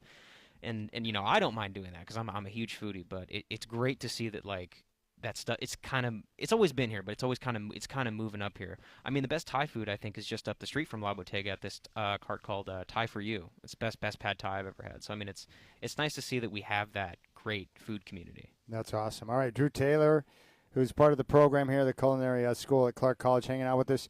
Drew, awesome work, man. I really appreciate you taking time to join the show and talk Awesome. about the program. Yeah, thank you so much. All right, we'll keep things rolling. More here from Clark College. We'll see if Brenda's made a decision on which dish she thinks is the best. Hope you're enjoying your Wednesday afternoon. You got the Rip City Drive on your home of the Blazers, Rip City Radio 620.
All right, we have winners in our barbecue competition here at Clark College and the Culinary Institute. All three of us, myself, Michael Shacker, and the doctor, all in agreement that number 7 was the best pork by far. And that winner is Dee Dee Curtis. She is the champ. But we do have the People's Choice Award, which is Drew Taylor, who was just on the show. And that's because Brenda, Shacker's wife, went through and did all the tastings, 1 through 10. And she chose Drew Taylor's, who was the coffee bourbon flavoring with the pork, and then had the scone, the biscuit scone, which was phenomenal. And he was right up there on my sheet as well and did a terrific job. So Dee Dee Curtis is the winner. Drew Taylor is the People's Choice Award, and there you have it. And now Michael Shacker and I have to deal with the meat sweats for the rest of the evening, but it was well worth it. Now, Tony in Boring has reached out, and I love Tony, good friend and big listener of the show. He goes, bro, why would you get your daughter a manual transmission when she has wrecked her first car on the first weekend? That's the last thing she needs. She doesn't need more things to try and remember to do when coming to a stop or making a turn, looking out for traffic, so on and so on. Seriously, I hope it's not too late to make a change. Sorry, I'm a little passionate about this, but it's because I care. He also said, you say it's the usual suspects at the top, and then you start with Indiana. I understand why, but it still just doesn't sound right. And I know Indiana being one of the usual suspects at the top in college football is crazy, but the reason why I say that is simply because of Curt Cignetti. And you heard it from Dave Bartu. He is by far the best coach in the country. And when you have a guy like that, and here's what makes him unique, and I remember what Alex Brink was talking about when we discussed Cignetti last year. He is so good at being able to find players that fit his program the way he wants to play, and then he's able to coach them up and get guys to play above their capabilities. He is a unique, and we haven't seen anything like it. And so I don't know if Indiana's going to be able to, play the way that they did last year. They are getting a great transfer at quarterback from TCU, but I'm just a big believer in him. I mean, the guy's awesome. Now, the facial expressions and, the so-called bitterness that he displays at times, he's just a hard-nosed football coach, but he's darn good. This guy's played really hard for him. And what I like about his coaching staff and the way they prepare their guys, they don't make mistakes. If you're going to beat Indiana, you've got to beat them soundly. They're not going to make mistakes and put you in an easy position to win games. They don't give their team short field. They don't turn it over. They don't get, a lot of penalties. They just play good, clean football, and it's so great to see the way he operates. It's fascinating. But the reason why I made the decision with the manual transmission is a couple different ones. One, so it's pretty awesome, but my ex-wife's husband, Mike, great guy, he is a mechanic by trade. Like, he's really good at just fixing everything, and he's really good with cars. So he is the one that got this car, restored it, and went through and redid so many different things. It's like it's brand new, and he's giving her, because he likes Kaylee, a remarkable price on the vehicle. So for the quality of the car, he's selling it for well under value because he cares about Kaylee, and he wants her to have a good car, her first car. Now, she's not going to drive it right away, Tony.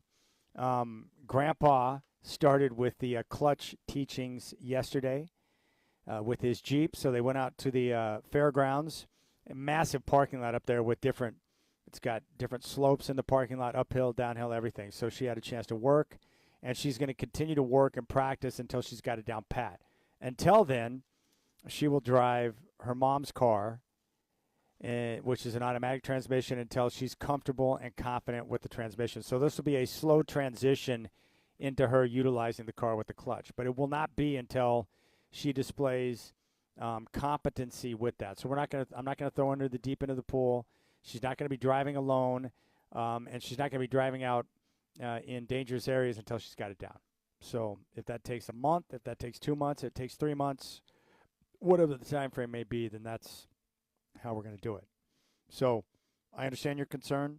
I had the same concerns, but the value of the vehicle based on what she's getting for the price is unbelievable. And I just didn't think that we could pass it up.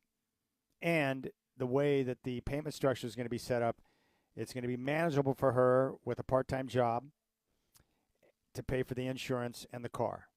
And like I said, my dad, I think, my dad told me, he's like, you're probably going to feel like you're getting screwed here because they bought my brother's first car, and he did not respect it, and he trashed it. And so they made me pay for my first car. And I didn't mind at all. I thought it was fun to have the responsibility to make a car payment. And by doing that, I had much more respect and value for, it was mine. I wanted to make sure I protected it. So I paid more attention to what was going on when I was driving and maintenance and everything. It was a good thing. And so that's what I'm hoping she'll gain from that. But she's not going to be driving around town until she shows full competency with the clutch. Look, it doesn't matter whether she's a clutch, automatic, whatever. I don't like her driving at all. It gives me great anxiety. And the fact that she rammed another car less than 48 hours after getting her license did not help matters. Let's put it that way. I'm really looking forward to seeing in 6 months if the insurance company finds out about that little ding up to see if that's going to raise her insurance prices. Unbelievable. But, yeah, like if I had my choice, I would just be like, look, I'm going to put you in bubble wrap. You're not going to go anywhere. Just stay at home. And that would prevent her from getting over to her boyfriend's place, too, which would be nice. I don't like that at all. I don't like her hanging out with a boyfriend. I don't like her driving. I don't like any of these things. So, this is a bit of a rough transition, but I'm sure every dad goes through that. But she wants to drive everywhere. But if I cannot believe she was making a video in the car in the drive-thru. It's like, what are you doing? Like, do you have any functional thoughts, any useful thoughts that go through your brain? Are you just trying to be a dum-dum? Oh, my gosh. The phones. In fact, I was talking to a friend, and the phone thing is becoming an issue because our kids are growing up with the technology. Like, they can't be without their phone for 5 minutes or they go crazy, which is weird. Because, people, in our age bracket, we didn't grow up with the phones, right? If you wanted to talk to someone, you'd have to walk up and talk to them. If you wanted to communicate with someone, you would call them on the phone. You didn't shoot a text. We didn't know what that was. If you wanted to talk to someone of the opposite sex, you had to roll up to them at school while they were at their locker and start a conversation. It was very nerve-wracking. I didn't have trust me, if I could have sent a text back then, I'd be like, I would have done it, but I couldn't. And nowadays, you got, people on their phones all the time. And that's why the temptation, that's why she can't have it on in the car, because the temptation is too great. I just talked to a friend the other day where he and his lady are going through an issue because apparently there's a phone addiction. Where they're at the dinner table watching a program together, like the phone is always out. Like even for people our age, man, once we get, started on the phone, we can't stop. But anyways, Tony, I think she's going to be okay. But it's going to be a slow process. That much I can tell you. So we're going to take it slow. We're going to be patient. And then we'll go from there. I think for me, my first car was a manual transmission. I never thought about it at all. And that's because I rode motorcycles when I was younger, so I had a bit of a bit of a feel for the clutch and stuff. Isaac, because he's obsessed with vehicles, he studied everything we did. Anyone that was driving a manual, he paid attention to the point where the first time I took him out to the fairgrounds lot, when he started with the transmission, he got it down pat right away. But he's obsessed with that kind of stuff. Sean in Damascus says, I'd be more worried about a stick shift. My sister got her first car and it was a stick shift. Thought you knew how to drive it through a plate glass window at a laundromat.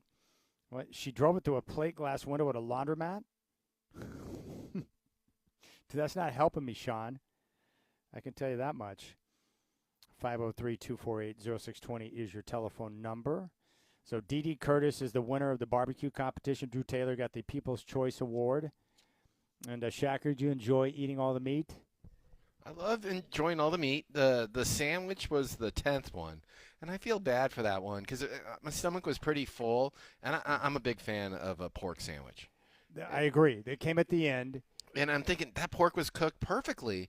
I feel like I don't think I grade it fairly, but I do think we're anonymous. Anonymous. We just chose number 7. Yeah. And I think we chose correctly. I do. I think so. But I did like the biscuit scone that Drew had created in dish number 8.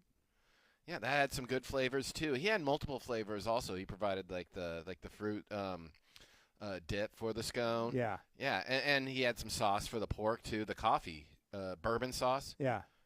I would have never thought to put coffee on meat. What a great idea. Yeah, I would have never thought that or either. Or the one with vanilla.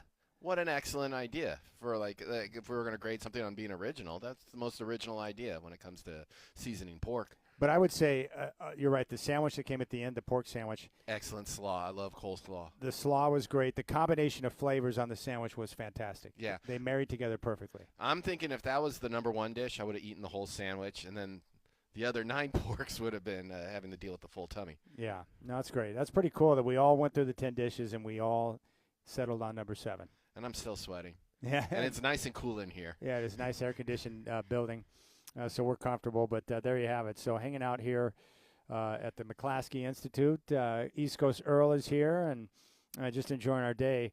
Football season's coming up. I do want to mention, in case you missed it, Dave Bartu joined the show, and he identified one game this weekend. He likes Memphis, based on his information on Matrix Edge AI, Memphis plus 3.5 against UNLV. So that's the one game he identified with the games this weekend. It's a fairly quiet week 0 in college football.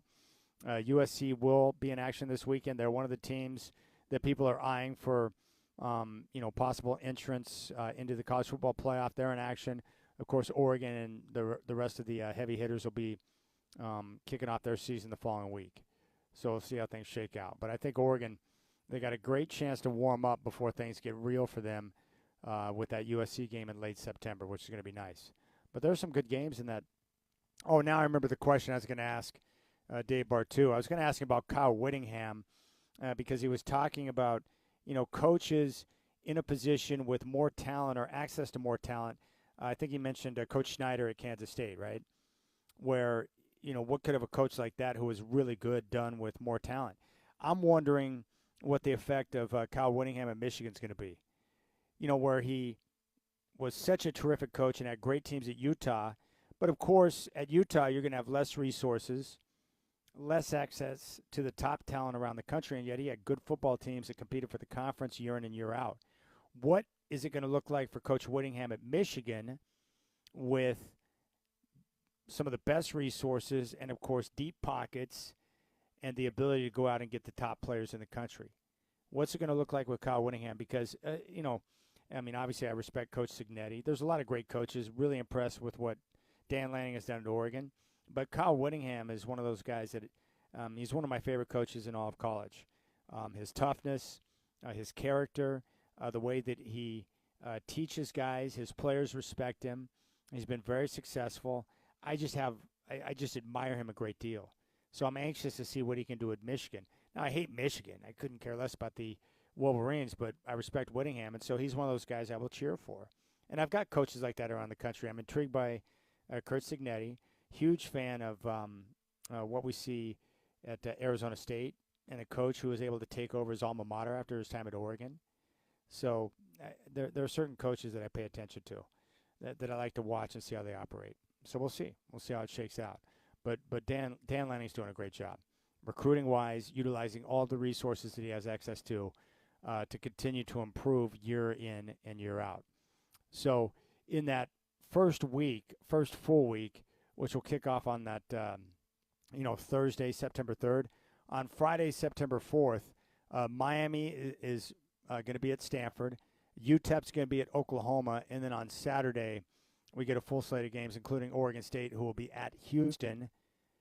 And Oregon's going to play that weekend as well against Boise State.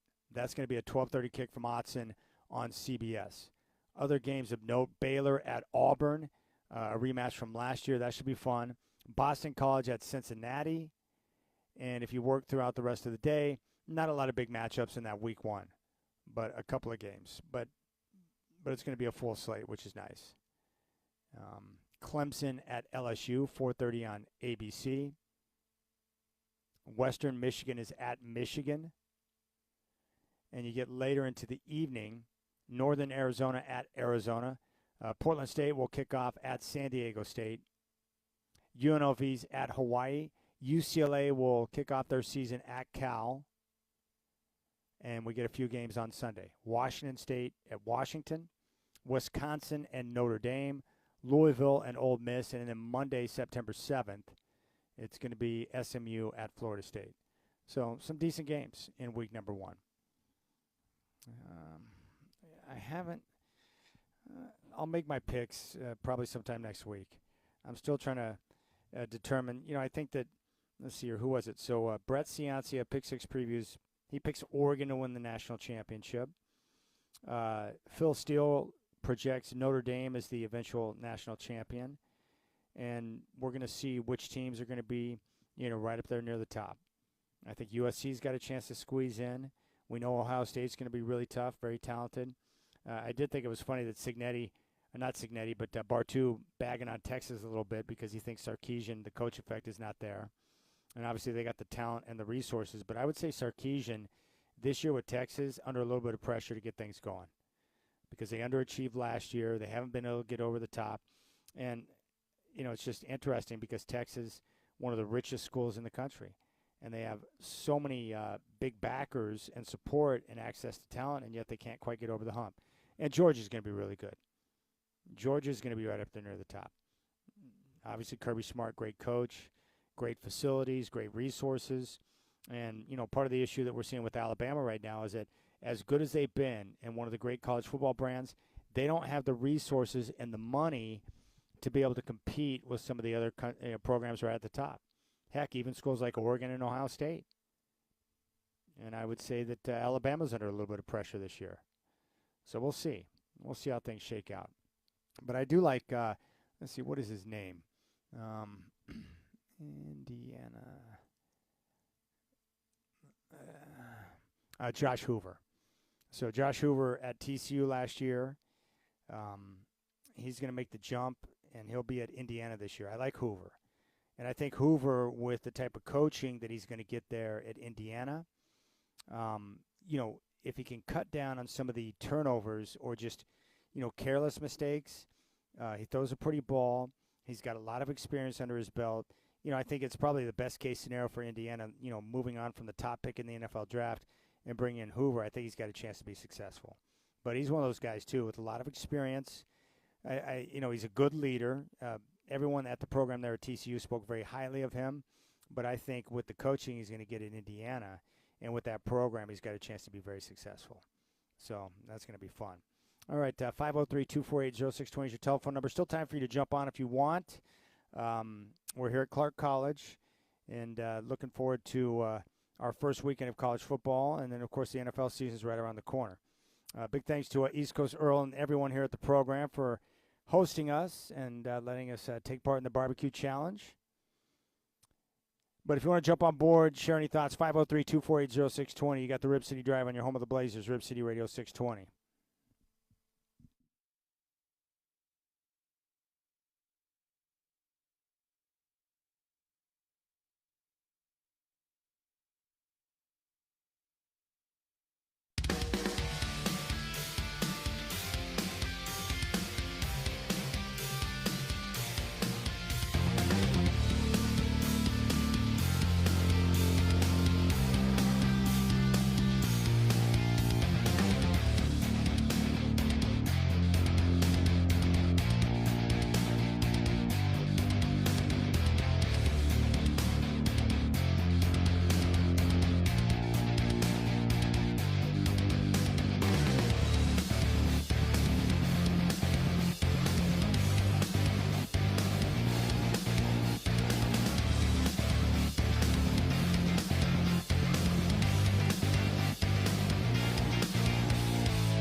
Well, it's really sad to hear about the passing of Dolly Parton yesterday at the age of 80 after a brief battle with cancer.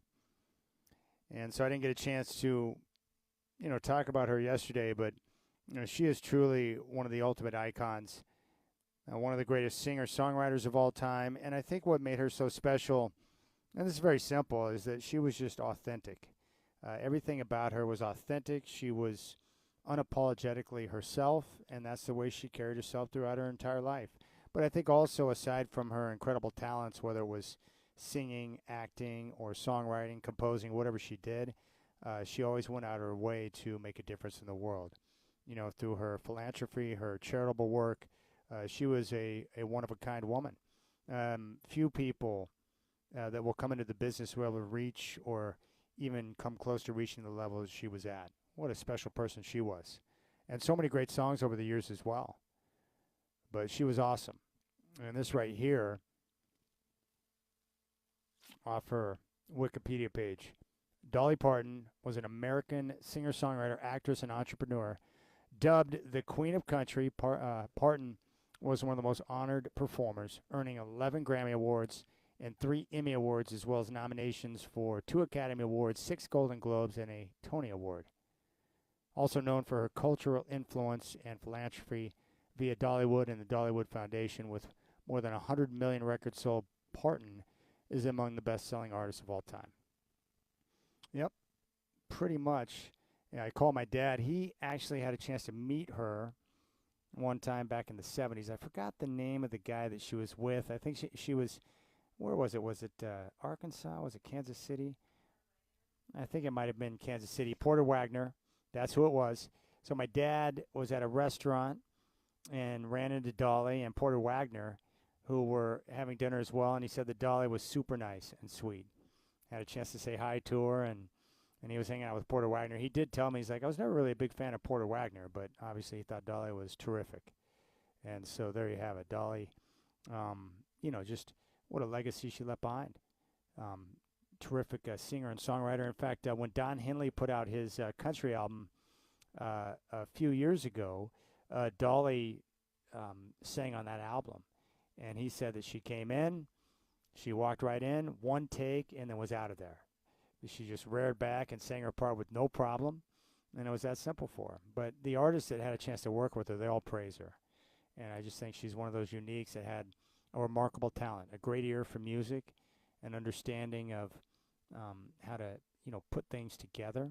Her willingness to work with other big artists and to blend her voice with others was awesome, and the way that she was able to tell her story.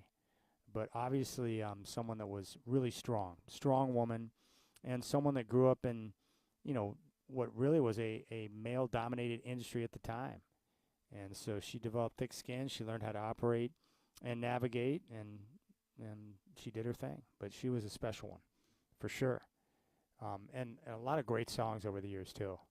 And like I mentioned before, like, country's not my number one genre, not even close to it. But, I grew up in Oklahoma, so there's a little bit of country in me. But, my grandpa, my mom's dad, he would listen to country records. And so, because he had ALS, he couldn't get up out of his chair. So he would pick the records and then have me, put them on the turntable and play them for him. And he was a big Dolly fan as well. So I was exposed to the music at a very young age. I love some of her work with Kenny Rogers. And, she was a great actress. Just everything she did. Special. Very special.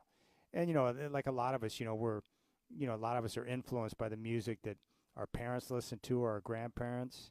That's how a lot of us are exposed to that type of music. But I always enjoyed hearing her talk and her outlook on things and the way that she cared about people. And that's what a great legacy to leave behind. That's a life well lived for Dolly Parton. 503-248-0620 is your telephone number. I'm still trying to piece together, this whole situation with Shaden Sharp, with the knee injury. He's going to be out for, the majority of the upcoming season. And as I mentioned before, the hard part is for the Blazers, with the injury and inability to get the data that's really necessary to know what you've got in your young players. It's been an issue with Scoot, with availability, and it's also been an issue with Shaden Sharp. Now, I think it clears up some of the clog or the logjam in the backcourt with so many guards on the roster. But, they've already given the extension to Shaden Sharp. And now you're kind of stuck in this pattern where once again, he's not going to be able to come out and play. And when he does come back, he's going to have to slowly work himself back in. And it's one of those things that will stunt or continue to stunt his growth. And he showed some flashes last year, but his biggest issue has been maintaining that, tenacious engagement on the defensive end of the floor. And you got a new head coach, and now he's not going to be out there available to play, and it stinks. Absolutely stinks. And it's unfortunate because both he and Scoot were taken in the top 10 of the NBA draft. So as we get ready for next year, I still think it comes down to 3 players. It's not Dame or Drew, but the 3 most important players on the roster are Denny Avdia, Donovan Clingan, and Tamani Kamara. That's the 3 guys who are part of that young core. Those are the 3 guys who are going to play the large minutes. Those are the 3 guys who are going to anchor the defense. And those are the 3 guys that are going to have to play and play extremely well. So I don't know how it's going to look. I would assume they're going to go with Ja and Dame in the backcourt together. I don't know how that's going to look exactly. And we'll see what Mike Nori's going to do in terms of how he wants to put it together. But those 3 guys, the 3 young core guys, Avdia, Clingan, and Kamara, are going to have to play and play large minutes. And those are the ones who are going to have to anchor the defensive end. And then we'll see how things shake out. Could be a good opportunity for Scoot Henderson. I was concerned going into the year with Ja and Drew and Dame and how Scoot was going to fit in with Shaden in the mix as well. But I'm anxious to see, if this is going to open up opportunity for Scoot. Let's go out to the phones. Let's go out to Silverton. It's beautiful out there. Kevin wants to talk about Dolly. I'm all for that. Kevin, welcome to the Rip City Drive. What are your thoughts on Dolly, my friend? Hi there, Ken. Well, it's about what you were saying about how nice she was. And I think this goes for a lot of folks, whether you're well-known or not. People don't always remember what you say and maybe don't even remember what you do, but they're going to remember how you made them feel. And she made people feel like she knew them. And that's what people think. She's a homegirl, and I think that speaks volumes about her character. Kind of like you. You make people feel great. Every time I hear you on the radio, I feel like I know you. Obviously, I don't. But the thing is, I can tell the way you treat people, the way you talk to people, the way you bring out the stories, and show your appreciation for humanity that way makes people feel like, hey, this is a guy I can respect. And I think it's that way with Dolly as well. And I just wanted to share that. Hey, Kevin, I think that's a great call. I appreciate that. And you're right, man. She went out of her way to make people feel good. And that's part of her magic powers. And she was very genuine. She didn't try to act like she was better than you. She cared about people. And I got to be honest with you, Kevin, when you listen to, the radio, it's like you do know me. Even though we haven't met face to face, like, what you hear is what you get. It's me sharing my life. So you do know me. And I appreciate that phone call. All right, big thanks to East Coast Earl. Thank you, my friend. Appreciate you having me here at Clark College for the Culinary Institute. It was great to be able to get meat sweats and judge the barbecue competition. A big thanks to Dave Bartu, Drew Taylor for joining the show, and, of course, the big man in charge who took time to stop by and be a part of the judging panel, Dr. William Terry Brown, the VP of Instruction. Brenda made her voice heard. She gave out the People's Choice Award to Drew Taylor. But you guys have a good night. I'll be back with the Rip City Drive tomorrow at 3. It's right here on your home of the Blazers, Rip City Radio 620. Have a good night.